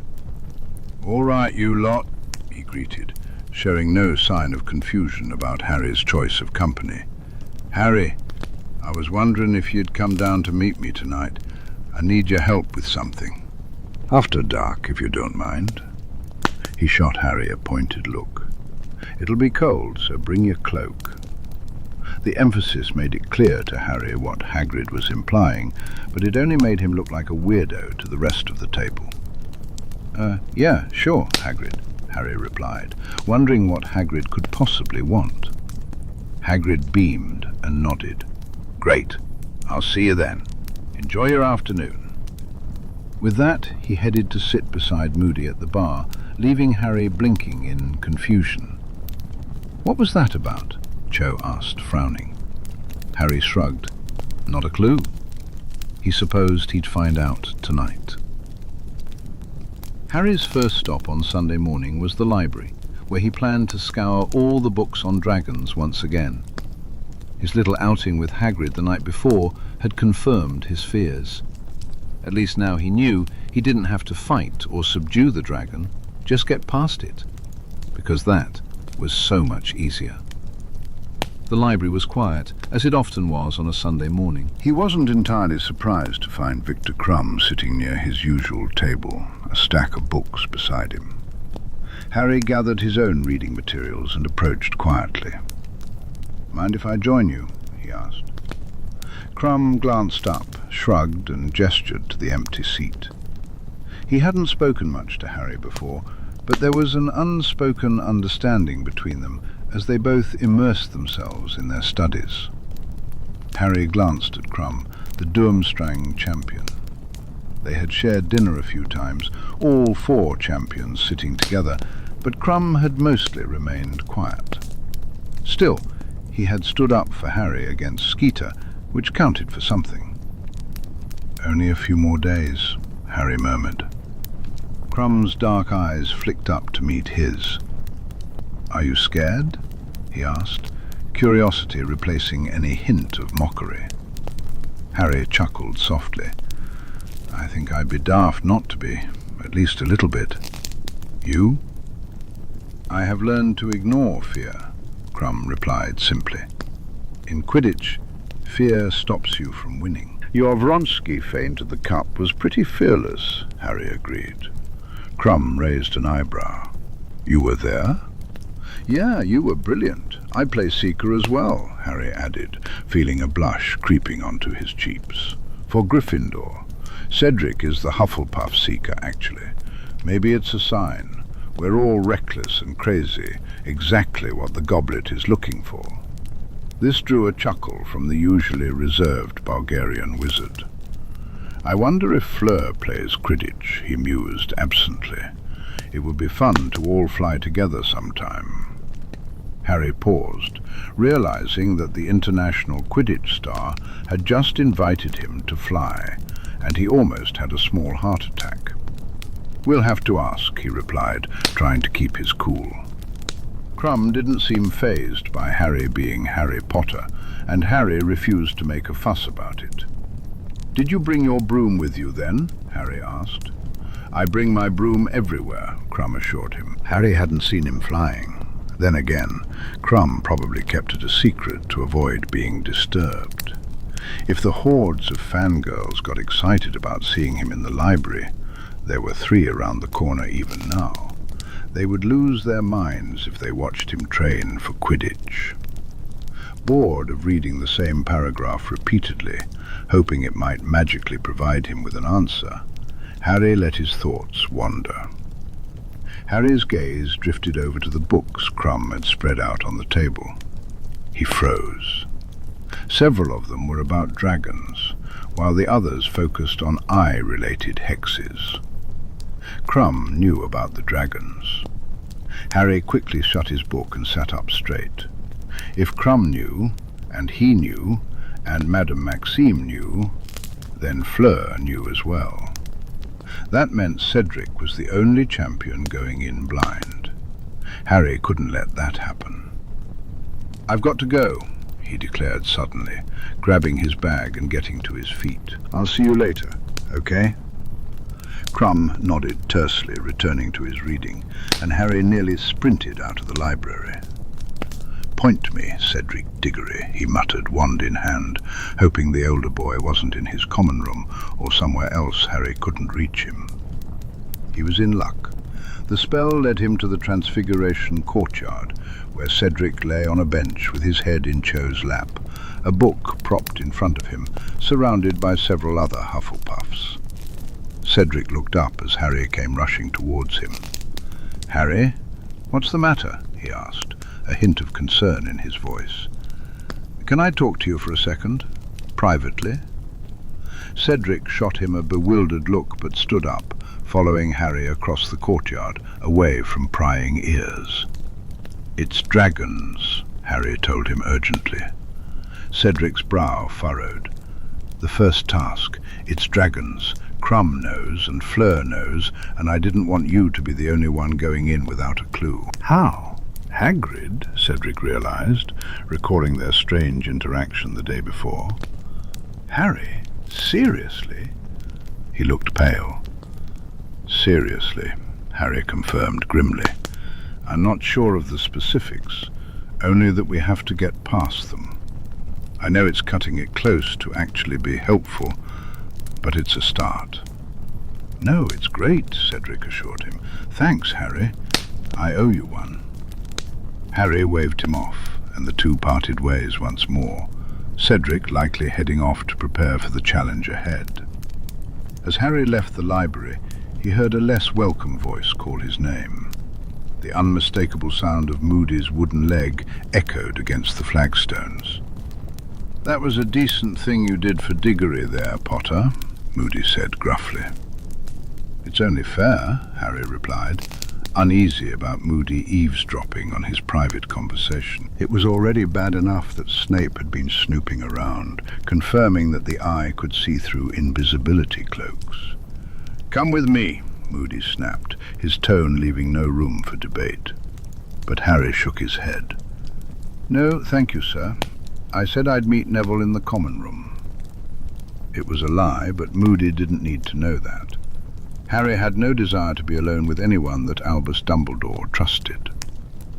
"Potter," Moody called after him, but Harry was already walking away. "Sorry, sir, I'm already late.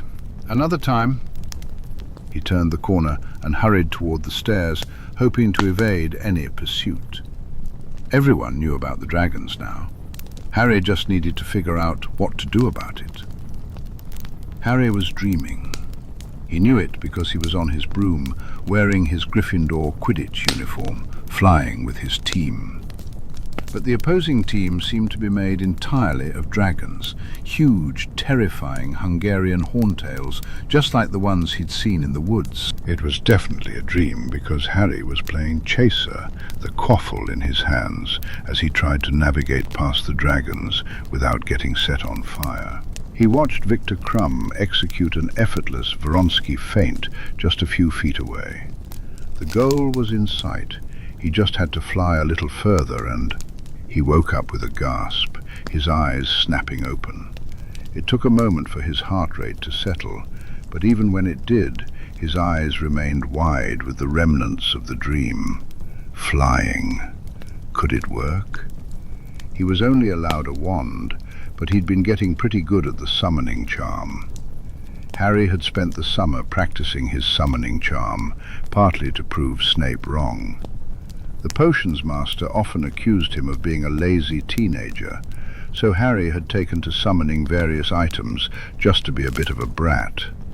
He felt confident that he could summon his broom from Gryffindor Tower to wherever the task would take place, as long as he remembered to leave the dorm window open. He sank back into his mattress, trying to relax, at least as much as one could, knowing that in just over 24 hours he'd be facing a real dragon.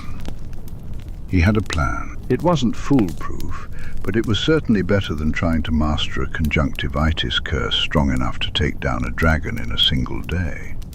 When he finally emerged from bed, Neville looked over at him. "All right there, Harry?" "Yeah, actually," Harry replied with a grin. "I think I've got it all figured out." Neville's eyebrows shot up in surprise. "The task? Really?" Harry nodded, and Neville beamed at him. "Brilliant!" However, Hermione was less convinced. During herbology, she leaned in, her anxiety palpable. "How can you be so relaxed?" she hissed. Harry shrugged. "I know what I need to do. No point in worrying about it anymore." He had mentioned the dragons to her only because she wouldn't stop pestering him about studying between classes to ensure he was prepared. He appreciated her concern, but why couldn't she trust him when he said he had it under control? She looked at him as if he were mad. "You're going to get yourself killed." "It'll be all right," he insisted, trying to sound optimistic. Now that the task was almost upon him, he had other things to worry about. Skipping divination seemed like a reasonable choice. Surely no one would blame him with the task happening the next day. Instead, he made his way toward the Forbidden Forest, following the path he had taken with Hagrid. The dragons looked even more terrifying in the daylight, but Harry refused to let fear get the better of him.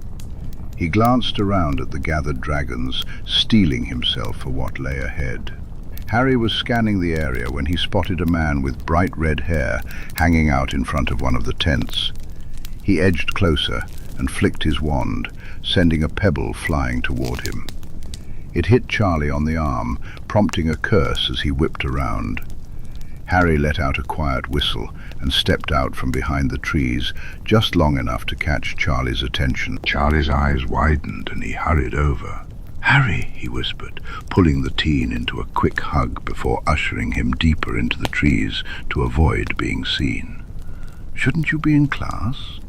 "It's only divination," Harry dismissed with a wave of his hand. "I came to talk to you." "Calling in that favor?" Charlie guessed, glancing back at the dragons. Harry shook his head. "Nah, I've sorted that. This is about the letter I sent you the other week." That piqued Charlie's interest. To Harry's surprise, the redhead cast several privacy charms and leaned back against a tree.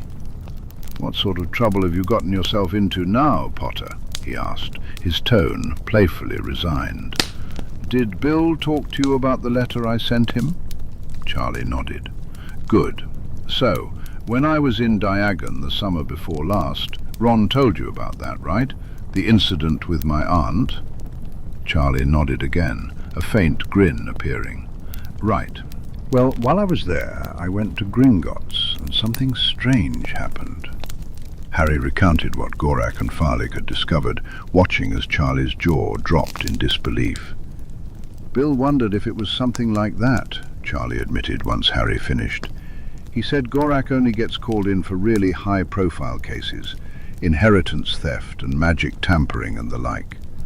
When he spoke to Gorak and asked about you, well, Gorak didn't say anything, but I don't think he had to."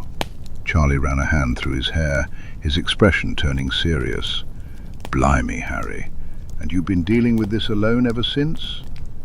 "Not completely alone, but it's a whole other story that would take too long to explain right now." Charlie had already been gone for a while, and his co-workers would soon start to wonder where he was. "But it's safe to say I don't trust Dumbledore anymore, and—" He hesitated, knowing this part would be tough. Recently, Gorak sent me a list of withdrawals from my vault over the years to see if Dumbledore had taken anything.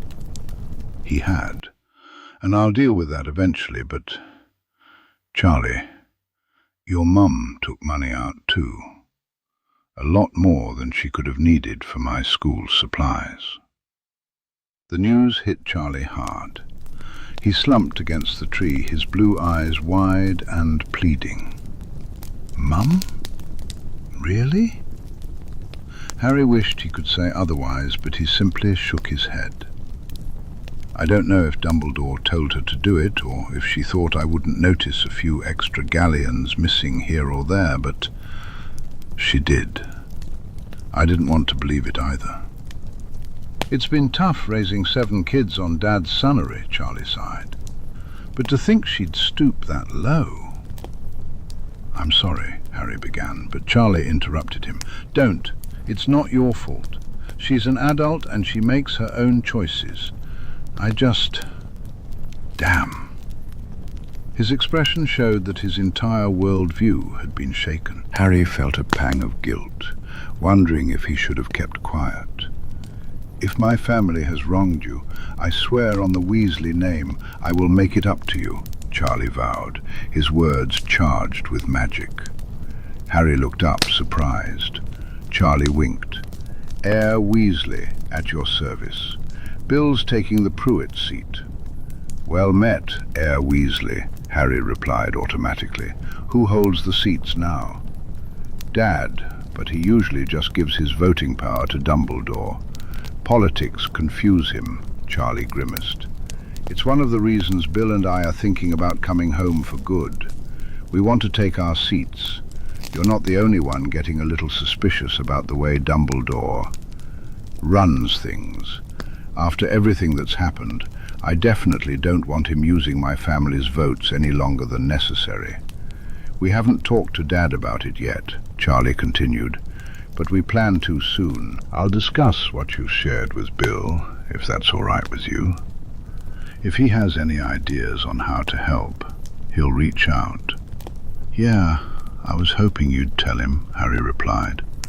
I wanted to, but I can't trust everything to a letter. It felt like a weight had been lifted off his shoulders, knowing he had 2 more allies on his side. I'm going to tell the twins too, unless you think I shouldn't. They'll be good allies, and they're definitely not on Dumbledore's side, Charlie assured him. He glanced back at the dragons, which were starting to get rowdy again. Look, Harry, I need to get back to work, but you've given me a lot to think about. I'll talk to Bill, and we'll keep in touch. He placed a hand on Harry's shoulder. Are you sure you don't need any help with the task tomorrow? No, I've got it, but thanks. Harry hesitated for a moment, just long enough for Charlie to notice. The redhead pulled him into another hug. Good luck tomorrow, Harry. I'll be cheering you on. Charlie grinned, his cheeks dimpling. Harry wondered if he had been a bit hasty in telling George he didn't fancy any of his brothers. Charlie dropped the privacy wards and strolled back into the clearing as if he had never left. Harry watched the dragons for a few minutes longer before hurrying back up to the castle. 2 more players on the board. At dinner that night, a scrap of parchment landed on Harry's plate. He snatched it up before anyone but Neville could see.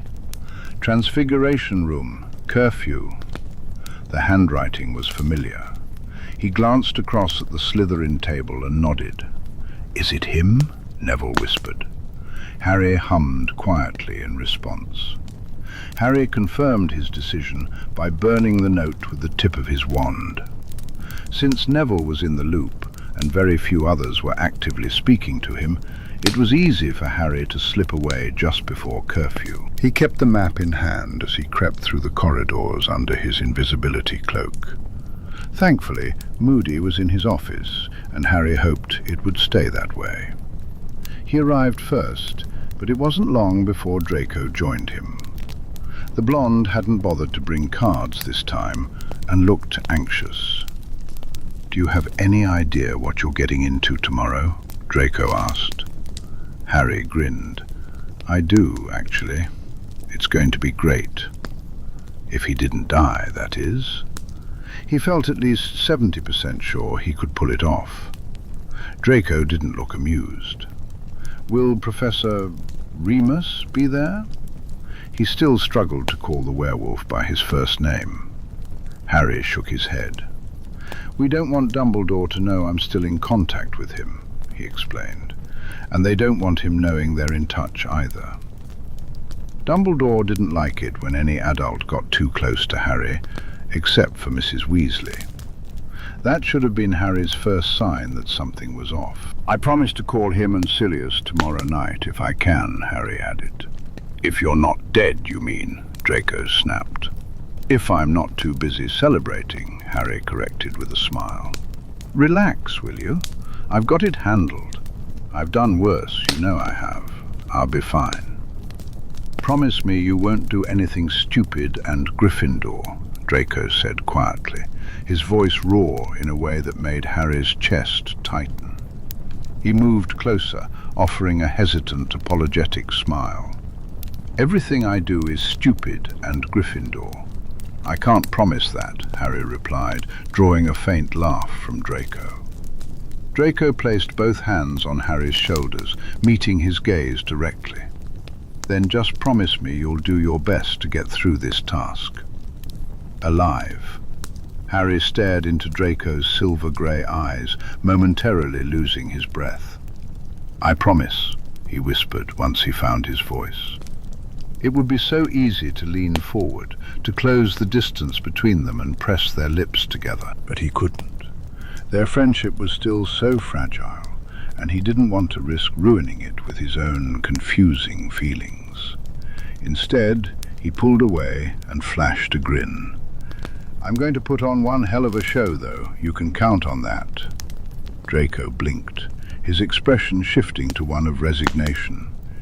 It's going to give me a heart attack, isn't it? He asked flatly. Harry just laughed. Time seemed to fly by. They walked down to the tent, picked out their dragons, and dodged Bagman when he tried to speak to Harry privately. Before he knew it, he was standing in front of a dragon, wand in hand. Accio Firebolt. He had opened the dorm window earlier to ensure nothing would obstruct his broom, and to his relief, it came zooming across the lawn towards him. Then he was off. He didn't have time to think. His instincts took over as he soared through the air. When he finally landed, he spotted Charlie Weasley among the dragon tamers, pumping his fist in delight. Draco was up in the stands, looking even paler than usual, but his eyes sparkled with wonder. Ron stood nearby, begrudgingly impressed, but still scowling, while Neville and Hermione cheered beside him. Harry noticed Professor McGonagall approaching, a smile on her face. Very well done, Potter. Excellent flying. Now off to the first aid tent with you. It was then that Harry realized he was bleeding from a gash on his shoulder. He grimaced and made his way toward Madame Pomfrey. Cedric was already there, burn paste smeared across his face and chest, while Fleur and Crumb sat nearby, looking all right and sipping drinks. Harry sipped his hot chocolate as Madame Pomfrey waved her wand over his shoulder. Just sit tight until it heals completely, she instructed. That was some very impressive flying, Victor Crumb said, his voice warm and friendly. Harry could hardly believe it. Victor Crumb had just complimented him. Before he could gather his thoughts and ask the others about their performances, his name was called to receive his score. 40 out of 50. Not bad at all. You're tied for first place, Charlie exclaimed, rushing over to envelop Harry in a tight hug that lifted him off the ground. Harry was grateful that Madame Pomfrey had already healed his shoulder. You and Crumb. Bloody hell, Harry, that was amazing. I have to go. We need to move the dragons, but really well done. I'll see you soon, okay? Oh, and they need you back in the champion's tent. Bagman said so, he added, ruffling Harry's hair before darting off. Harry spotted Neville waiting for him, but he shook his head and gestured toward the tent. He could catch up with his friend later in the common room. When Harry arrived at the champion's tent, the other 3 champions were already there, along with Bagman. Bagman explained that the egg was their clue, and Harry felt a wave of relief wash over him when he learned that the next task wouldn't take place until the end of February. 3 whole months to figure things out and focus on other matters. By the time Bagman released them, everyone else had departed, leaving the 4 champions to walk back to the castle together. So, what did the 3 of you end up doing? Harry asked, genuinely curious. They each took turns sharing their experiences with their dragons, stopping on the lawn near the lake. Neither Fleur nor Crumb seemed eager to head back to their respective lodgings just yet, and Harry didn't blame them. He knew there would be a party up at Gryffindor Tower, and he felt exhausted just thinking about it.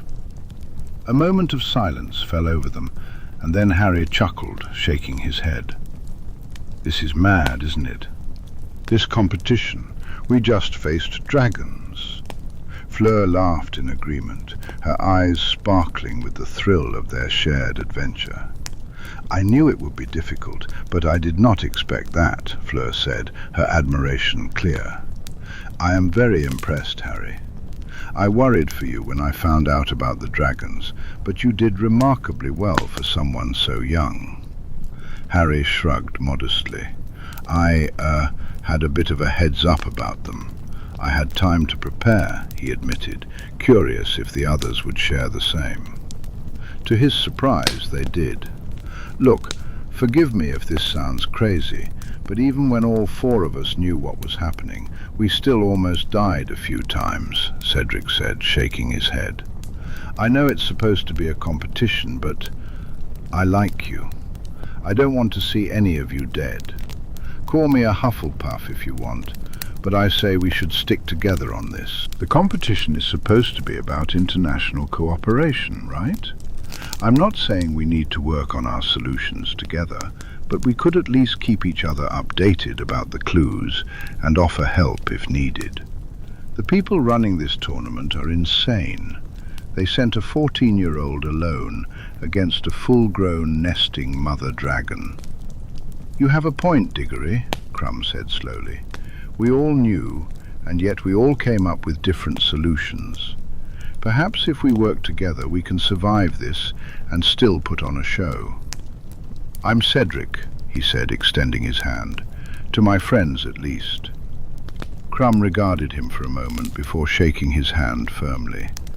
Then I am Victor, to all of you. So we're doing this then, Harry confirmed.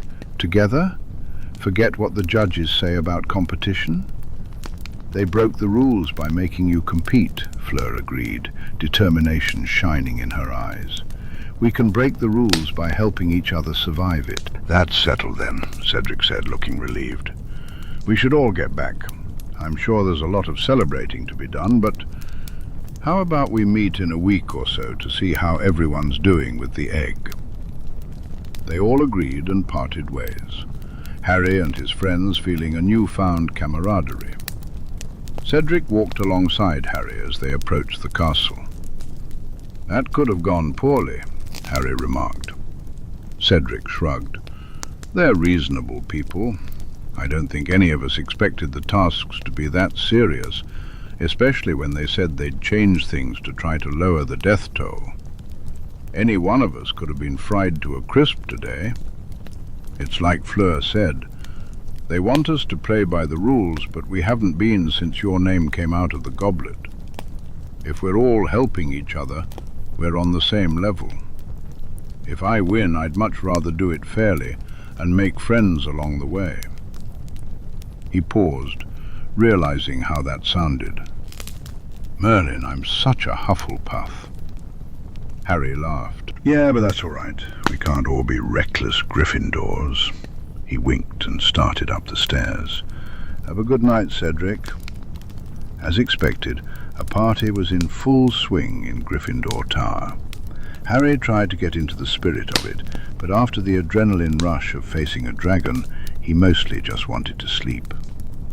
"That was amazing," the twins exclaimed, letting him down from their shoulders after a victory lap around the common room. "So wicked." "It really was brilliant, Harry," Neville added, beaming. Harry grinned. "I was pretty good, wasn't I?" "No need to start bragging about it," Ron said, his voice dripping with venom, deflating Harry's happy bubble. Harry shot him a glare. "No one invited you to this party, Ron," he snapped. Ron's attitude seemed to reinforce his belief that Harry was just a glory hunter. "Go away, Ronikins," Fred urged, a vicious smile on his face, "or you'll see what some of our untested sweets can do." Having already witnessed several people transform into canaries and other animals, Ron gulped and slinked away into the crowd. Harry spotted Hermione crossing the common room toward him, but chose to ignore it. If she still wanted to be friends with Ron, that was her choice. "So, what's in the egg, Harry?" George asked, taking the hefty golden egg from Harry's hands. "The clue for the second task, apparently." Harry took the egg back, running his fingers over its surface. "Open it," several people in the crowd urged, including Neville. Harry grinned and, digging his nails into the groove, wrenched it open, and immediately shut it again. As soon as the egg was open, an awful screeching wail pierced the room, making several people cover their ears. "What the hell was that?" Fred muttered, wincing. "No idea," Harry replied, his ears still ringing. "But it can't be good." How was that supposed to be a clue? Chapter 24. The morning after, Harry momentarily forgot that the task was already behind him. He woke up fully convinced that it was taking place that very day, thinking he had merely dreamed about facing the dragon the first time. But as reality set in, he slumped against his pillows, overwhelmed with disbelief and gratitude. He had done it. He didn't have to face the dragon again, and he realized he might never have to look at another one for the rest of his life. When he made his way down to breakfast, the castle buzzed with chatter. For the first time since Halloween, people looked at him with amazement instead of annoyance. His little flying stunt had become the talk of Gryffindor Tower, though Harry suspected a bit of bias. But when he caught a group of second-year Slytherins staring at him before breaking into hushed whispers and bright smiles, he started to think maybe they weren't biased after all. Either way, it was over, and now he was back to classes as if nothing had happened. Neville was busy with an extra credit herbology project right after breakfast, so Harry headed to Charms alone. At least he tried to. Halfway there, he was suddenly yanked into a narrow passage behind a tapestry. "What?" he began, but relaxed when he saw Draco's pale blonde hair. "Harry, what the hell? Anyone could have seen that," Draco exclaimed, his grey eyes blazing, his fist still clenched in the front of Harry's robe. "You reckless, idiotic, foolhardy disaster of a wizard," Draco hissed. "Do you have any idea how many years you took off my life watching you fly around with that bloody dragon like it was a game of tag? You could have died." "Well, yeah," Harry shrugged. "But I didn't." Draco stared at him incredulously. "Gryffindors?" The word felt more like an insult, but it made Harry grin. Just then, Draco tightened his grip on Harry's robe and pulled him forward, their lips crashing together. In that moment, Harry forgot to breathe. He forgot a lot of things. Harry felt a rush of instinct take over, and before he could think about it, he was kissing back, his hand resting on Draco's shoulder. They pulled apart, just enough to press their foreheads together. "Don't you ever scare me like that again, all right?" Draco breathed, and Harry was astonished that the blonde could find the words at all.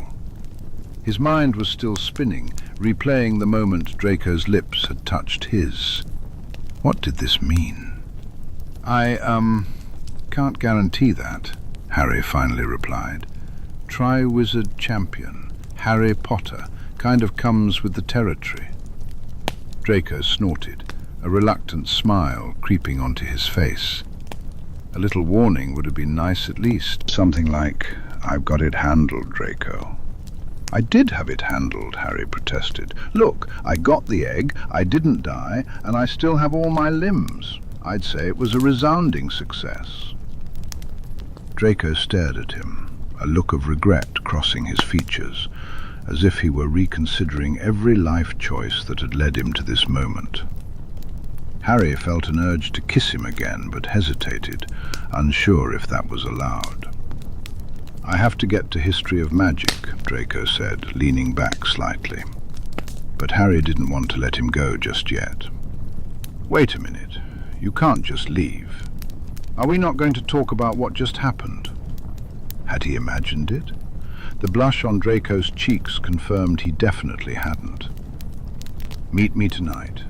Usual time, 3rd floor classroom," Draco said, dropping his gaze for a moment before meeting Harry's eyes again. Harry was relieved to see that he wasn't the only one whose entire world-view had been shaken up in the last few minutes.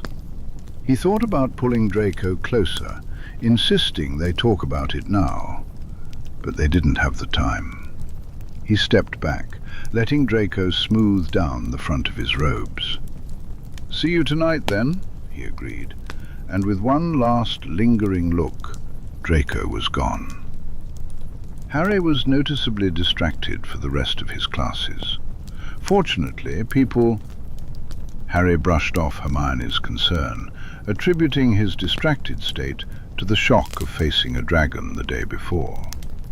But Hermione, with her knowing glances, seemed to suspect there was more to it. "What's the matter with you today?" she asked at lunch. Harry shrugged, wishing he could stop thinking about the feel of Draco Malfoy's lips on his. If someone had offered him the solution to the second task right then, he probably wouldn't have even noticed. "Nothing," he lied effortlessly. "Just tired." Hermione gave him a long, slightly sad look. "I miss the days when you used to tell me things," she finally said. A pang of guilt twisted in Harry's chest. Should he trust her more? What if he was misjudging the situation? He pushed the thought aside. If Hermione wanted to be in the loop, she should have stood up for him when Ron was acting like a jerk. "I don't have to tell you everything about my life, Hermione," he replied, his tone sharper than he intended. Hermione flinched, and Harry immediately felt bad. In that moment, he would later wonder if he could have changed things. If he had just opened up to her, maybe she would have understood. But he was exhausted, having just faced a dragon and kissed Draco Malfoy. He simply didn't have the mental energy for anything more complex. So he let it go, and Hermione pursed her lips before walking away. Later, Harry found himself unprepared for a meeting with the heirs just before dinner. He knew he had to go. Time was running out, and they deserved the truth. When he arrived, he slumped into his usual empty chair. "What's all this about, then?" Anthony asked, quill tucked behind his ear as he glanced up from the essay he was writing. "Surely you—" "I don't want to study that desperately after yesterday." If Harry had his way, he'd stay in bed until dinner time. "I was talking to Neville, and I think it's time I tell you all about the real reason Dumbledore can't know about this. About me. I'm trusting you with a lot, and it's unfair that you're not being told why. You'll need to be involved if we're going to achieve what I'm hoping for." "And just what is it exactly that you're hoping to achieve?" Padma asked, her gaze sharp. Harry winked at her. "World domination." Laughter erupted around the room. He sat up straighter and took a deep breath. When I was a baby, Dumbledore performed a ritual to block my family magic from my core. Silence fell. Everyone was too horrified to speak. Finally, Susan broke the quiet with a loud exclamation. Hearing such a filthy curse from the mild-mannered Hufflepuff was almost as shocking as Harry's revelation. "How dare he!" she exclaimed. "If my aunt ever found out, he'd be dead before he could make it to Azkaban." "One day, maybe," Harry replied with a shrug, "but it's not worth revealing the truth just yet. I need too much information from him first." "He's turning you into a weapon," Sullivan Forley said, his dark eyes piercing. "A block like that from someone like him on a person as powerful as you, you'd explode as soon as you turn 17, or the moment the block is released." Understanding spread through the room. Harry nodded. "Whatever he's planning, he's waiting for a moment in my life, before I turn 17, where he can pull the pin and make me go boom. Along with the block, he cast a compulsion charm to make me reckless and easily influenced. Dumbledore positioned himself as my savior, using just enough magic to prevent me from seeking other options. So that when I used to be surrounded by people who insisted that all Slytherins were dark wizards and that I should hate them. I went along with it. When someone told me that Hufflepuffs were just the Hogwarts rejects, I smiled and nodded. And when I heard that Ravenclaws had their noses buried in books and weren't worth talking to, I didn't question it. But I know better now. I had the block and the charm removed before 3rd year, and it's only a matter of time before Dumbledore finds out. But when he does, I'll be ready. "So where do we come in?" Blaise asked quietly. "When I expose Dumbledore, it's going to shake the foundations of the wizarding world. To everyone else, he can do no wrong, and I'm just an idiot teenager with a death wish and an inflated sense of self-importance. Skeeter isn't making things any easier with her articles." "Aunt Amelia's working on that," Susan assured him. "You should get a letter from her by the end of the week." Harry nodded. That was one angle covered. "Between us, we have 13 seats to inherit. I know of 3 more I can trust, and I'm betting there are a few others out there if we approach this the right way." He glanced pointedly at the Slytherins. There was no way Draco and his friends were the only Slytherins who didn't want the dark to rise. They just needed to be cautious of their parents. "I'm not counting 13, Anthony interjected, looking around the room. Harry bit his lip. He knew he had to tell them eventually. "I'm the heir to the Potter, Black and Peverell seats," he declared. There was no point in mentioning Slytherin. It seemed that seat would remain passive throughout his life. "Well, fuck," Daphne muttered incredulously. "That'll take 3 of Dumbledore's proxy seats away." A cat-like smirk flashed across her pale face. "You're going to cause all sorts of trouble, aren't you, Potter?" "That's usually how it ends up, yeah," he admitted, because even he knew that was the truth. Though he didn't intend to cause trouble, it always seemed to happen. "We have enough of us to create a solid safety net when everything goes wrong. But we could have more. Even if they're not with us, if we can at least make them neutral. Ideally, every student leaving this castle in the next 5 years would want nothing to do with Voldemort or Dumbledore. Because the way things are going, that's a very real choice they'll have to make." "Who would you rather we serve? You?" Cassius asked, a hint of sarcasm in his voice. Harry winced. "Merlin, no. I'm not asking anyone to serve me. I want people to fight alongside me, for themselves, for the good of the wizarding world." A long silence followed his words, until Daphne broke it with a snort. "Bit dramatic."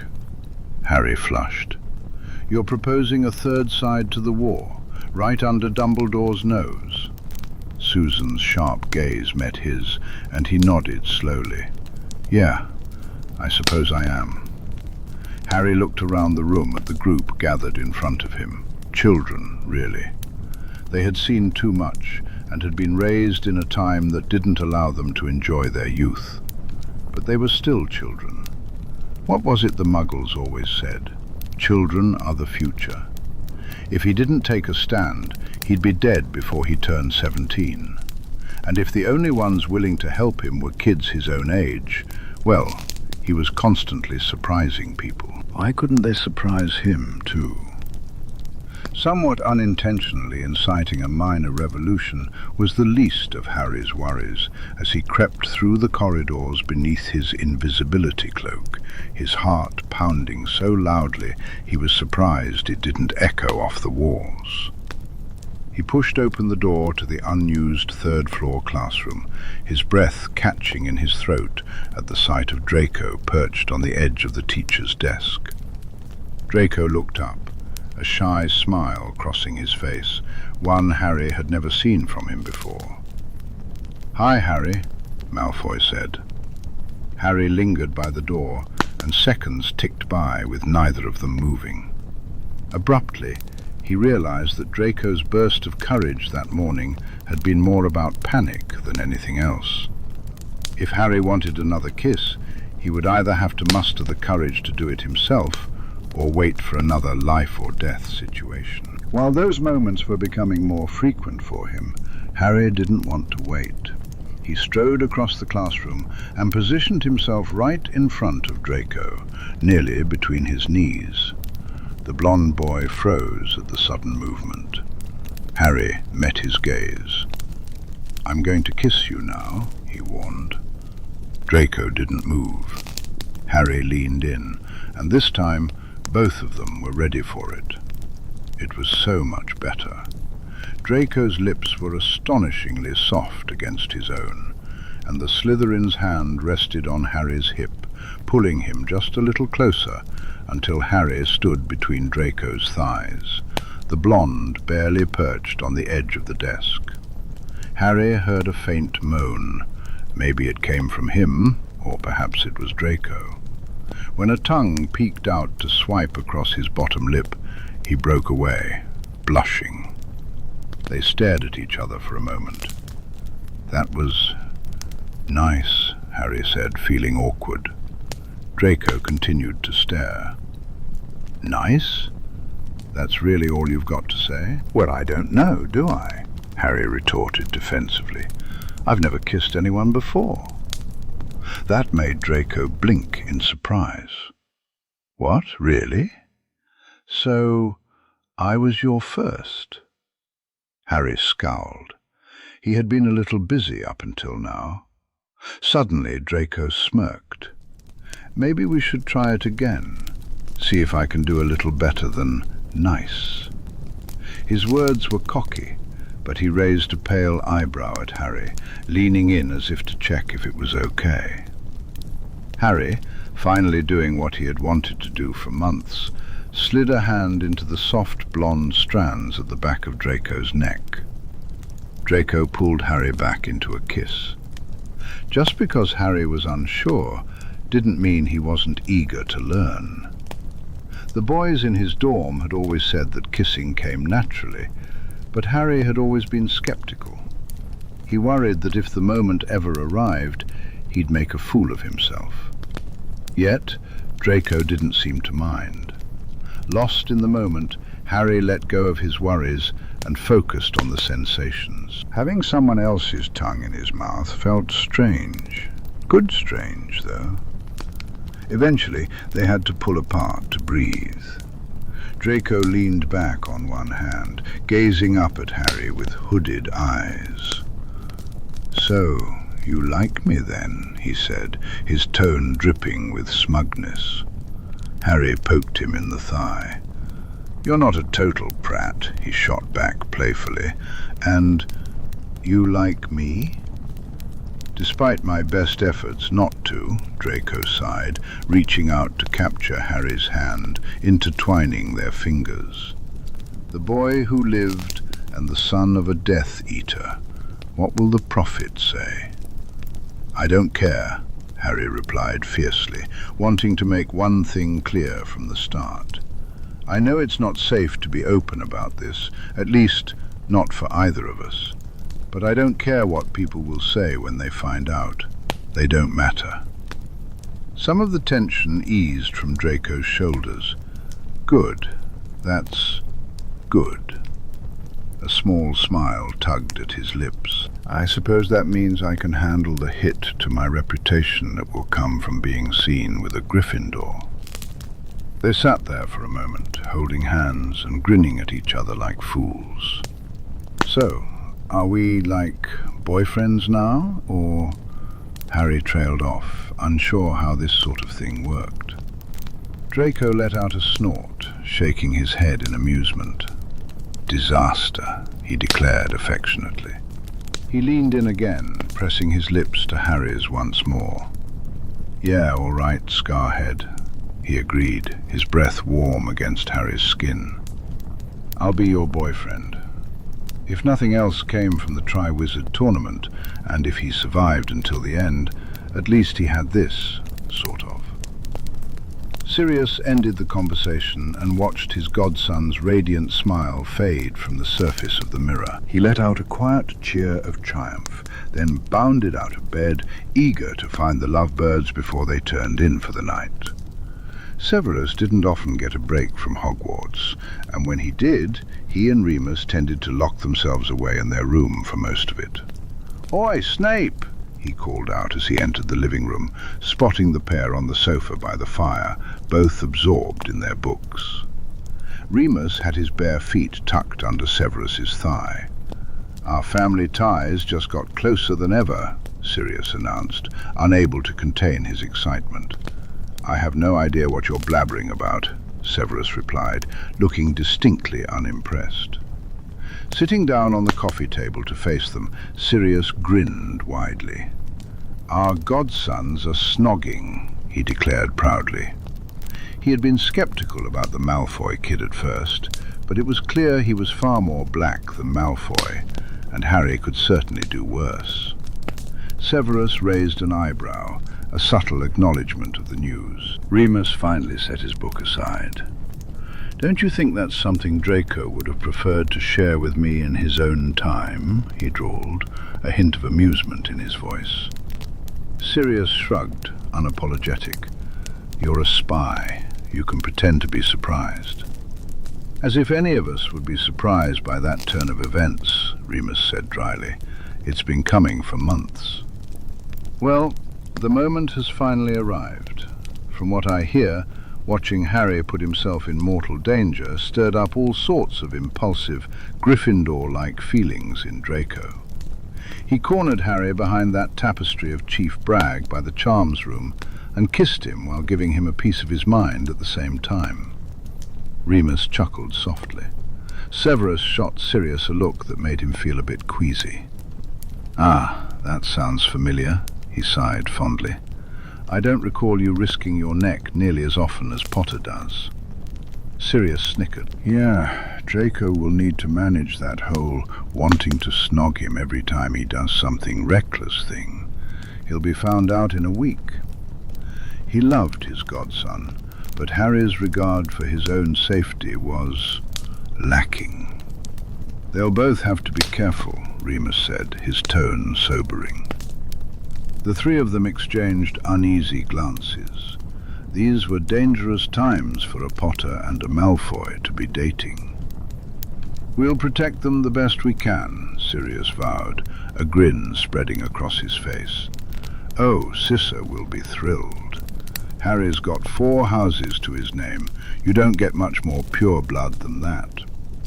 Regardless of his Muggle heritage, that was a status boost even Lucius Malfoy wouldn't overlook, if not for the whole being Harry Potter part, of course. "Don't you dare tell Narcissa before Draco can," Remus scolded. "That's his news to share." Sirius pouted but nodded, recognizing that it wouldn't be fair to spoil that moment for Draco. He would just have to eagerly await his cousin's owl once she heard the news. It was the worst feeling in the world, being on cloud 9 and unable to share it with anyone. The secret bubbled in Harry's chest, desperate to burst forth and declare to the world that Draco Malfoy was his boyfriend. But he couldn't. He did confide in George, though, which inadvertently meant Fred found out too. Harry seized the opportunity to tell them the truth about Dumbledore as well. They needed to know, and it distracted them from the fact that he was dating a Malfoy. It sort of worked. They were too busy being angry at Dumbledore and confused. Harry hesitated to mention his choice of boyfriend, thanks to their mother's actions, but eventually his friends managed to congratulate him. They exchanged a few light-hearted jabs at Draco's father, which Harry couldn't really complain about. After all, Draco's dad was the worst. For now, having just 2 people at school know his secret felt like enough. Harry almost considered telling Neville, but the other Gryffindor didn't even know Harry liked boys. Every time he tried to bring it up, the words got stuck in his throat. It was ridiculous. He knew Neville wouldn't judge him, yet he still couldn't bring himself to say it. Complicating matters was Hermione's decision to rekindle their friendship. She was by his side nearly every moment he had free. Tugging his cloak tighter around himself, Harry surveyed the few remaining blast-ended Scroots they had just failed to encourage to hibernate, wishing one of them would set something on fire. Not anything important, of course, but it was freezing outside, and warming charms could only do so much. "Well, this does look like fun," a cheery voice piped up, making Harry feel even colder. He remembered that his letter from Amelia Bones had arrived the weekend after the first task, just as Susan had promised. It introduced him to the lawyer who would help him take legal action against Rita Skeeter. He'd been assured it was definitely illegal to quote a minor who had denied being interviewed, and a warning had been sent to Miss Skeeter right away. Clearly, she was looking for other angles. To Harry's surprise, she didn't approach him immediately. Instead, she started chatting with Hagrid about the Scroots, smirking as he became increasingly flustered. Harry watched with a sense of impending dread. She was doing this because of him. She knew she wasn't supposed to talk to him, so she would go after the people he cared about instead. That woman. "Oh, you're here, Harry," she said, her voice dripping with feigned innocence. "Hello there," she greeted far too innocently, before turning back to Hagrid and asking him more about the Scroots. Eventually she made arrangements to meet for a proper interview at the Three Broomsticks. As class ended, Skeeter lingered by the hut while the rest of them trudged up toward the castle. "She's going to twist everything he says," Hermione said, horrified. Harry grimaced. "You should have just given her that interview, Harry. She wouldn't be going anywhere near Hagrid then." Harry stared at her, unable to believe what he'd just heard. "Excuse me?" "Well, it's obvious the real story is you, and you're not giving her anything, so she's got to get her dirt elsewhere," Hermione replied diplomatically. "The article she wrote about me was bad enough without me giving her more fuel for the fire," Harry argued. "She writes nothing but rubbish, and I don't need her dragging my name into her ridiculous lies. My reputation is bad enough as it is." "Since when have you cared about your reputation?" Hermione's voice was sharp. "Knowing what people think of you already, you should just let her write whatever she wants about you to stop her from writing awful things about anyone else. Clearly, she's not going to stop looking for a story from you. She's just going to drag everyone else into the crossfire." "What, so I should just throw myself under the bus?" Harry shot back. "That's easy for you to say, Hermione. You're not the one whose face is in the paper every 5 minutes. You're not the one who has to deal with the public's opinion every time you so much as breathe." He forced himself to calm down. If their argument got any louder, Skeeter would hear him, and then she'd really have a story. But I was in the paper, Hermione countered. People think I'm your girlfriend now because she started making up her own nonsense when you didn't give her anything.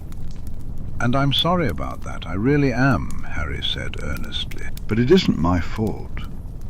She would have written that nonsense anyway, Harry said dismissively. Besides, no one really thinks you're my girlfriend. Hermione flushed with anger. Some people do, she shot back. If you had any consideration for others, you'd stop throwing a tantrum and just agree to the interview. Harry couldn't help but think that only one of them was throwing a tantrum right now, and it certainly wasn't him. He shook his head, turning his attention back to the castle. It wasn't worth the argument. Every time he opened that blasted golden egg, it just screamed at him. It was becoming incredibly frustrating for both him and the other residents of Gryffindor Tower. The only silver lining was that Harry's silencing charm had improved significantly after Seamus threatened to throw both him and the egg out the dorm window if he didn't stop opening it indoors. "Does yours just screech the whole time?" Harry asked wearily as he slid onto the bench at the Hufflepuff table next to Cedric. They had only sat together a handful of times since the champions had been announced, but Harry was starting to get used to it. Cho waved to him from Cedric's other side. "Yes," Cedric groaned, running a hand through his hair. "It's the worst, isn't it?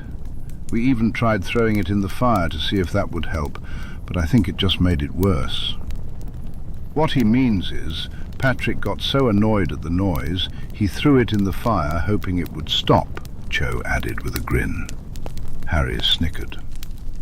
"I tried Xing my egg," Fleur declared, gracefully stepping over the bench and dropping down opposite them. It did not help. Alongside Fleur were two other Beauxbatons students and a couple of Ravenclaws. Harry recognized one of them as Roger Davis, the Quidditch captain. "What spells did you use? Maybe we can compare notes," Cedric suggested. Victor leaned forward, a thoughtful expression on his face. "It has to be some sort of creature," he insisted, taking a seat less gracefully beside Fleur. He was accompanied by a Durmstrang student and Cassius Warrington. Cassius caught Harry's eye and winked. "We already faced a creature in the first task, though," Harry pointed out. "Surely they wouldn't just make us face another one. That's not very imaginative." "What if the creature is part of the clue itself?" Cedric suggested. "Maybe we don't have to fight it, but knowing what it is could give us an idea of where it comes from, and that might lead us to something important." "Or the whole thing is just to waste our time and it'll be another surprise," Fleur said, scowling into her soup. She clearly had enough of the egg already, and Harry could relate. Just then he noticed Neville enter the hall and do a double take at the sight of him. Harry waved him over, patting the bench beside him. Neville looked a bit confused, but complied. He wasn't the only one drawn into the group. Like a chain reaction, others began to join them. Roger invited a Slytherin girl over, and she brought along her Ravenclaw friend. One of the Beauxbatons boys managed to charm Katie Bell enough to bring her to the table, which naturally led to Angelina and Alicia joining in. Before long, the twins and Lee Jordan followed suit. Cassius switched places with the Durmstrang boy to chat with his fellow Slytherin. Suddenly, Harry found 4 more Slytherins at the table, conversing with the Durmstrang student in what sounded like German. Before lunch was even halfway through, the entire end of the Hufflepuff table was filled with students from other houses and schools. The Hufflepuffs had simply spaced themselves between them, happily joining in whichever conversation was nearest. "What if we try making all 4? Do eggs scream at the same time, to see if there are any differences?" "No!" The response to Cedric's casual suggestion came from everyone nearby who had heard the eggs. "I'll be so glad when you lot figure it all out," Cho declared emphatically. "I swear I can hear that thing in my sleep these days." Neville nodded in agreement. A hush fell over the table, and it took Harry a moment to realize it was because Dumbledore was approaching. He didn't look amused. "Mr. Potter," he greeted, his voice cheerful enough, "you and several of your friends here seem to have lost your way to your house tables." Harry wasn't sure how the headmaster could pin this on him, or how he could declare 40-odd people, many of whom Harry had never spoken to, his friends. "There are no rules about having to sit at our tables every meal, sir," Cedric piped up innocently. "Only during formal feasts. We're just trying to make the other schools feel welcome," Angelina added, sitting beside a Beauxbatons girl who was braiding her long hair into tiny plaits down her back. Dumbledore stared at them all for a long moment before breaking into a smile. Harry sensed he wasn't the only one who could see the flicker of anger hiding behind those twinkling blue eyes. "Excellent, excellent." He said nothing more and continued on his way to the head table. Slowly, the chatter began to pick up again. Harry glanced over at Susan Bones, who was sitting with Parvati and Lavender, discussing dress robes. Susan caught his eye and grinned. It was beginning.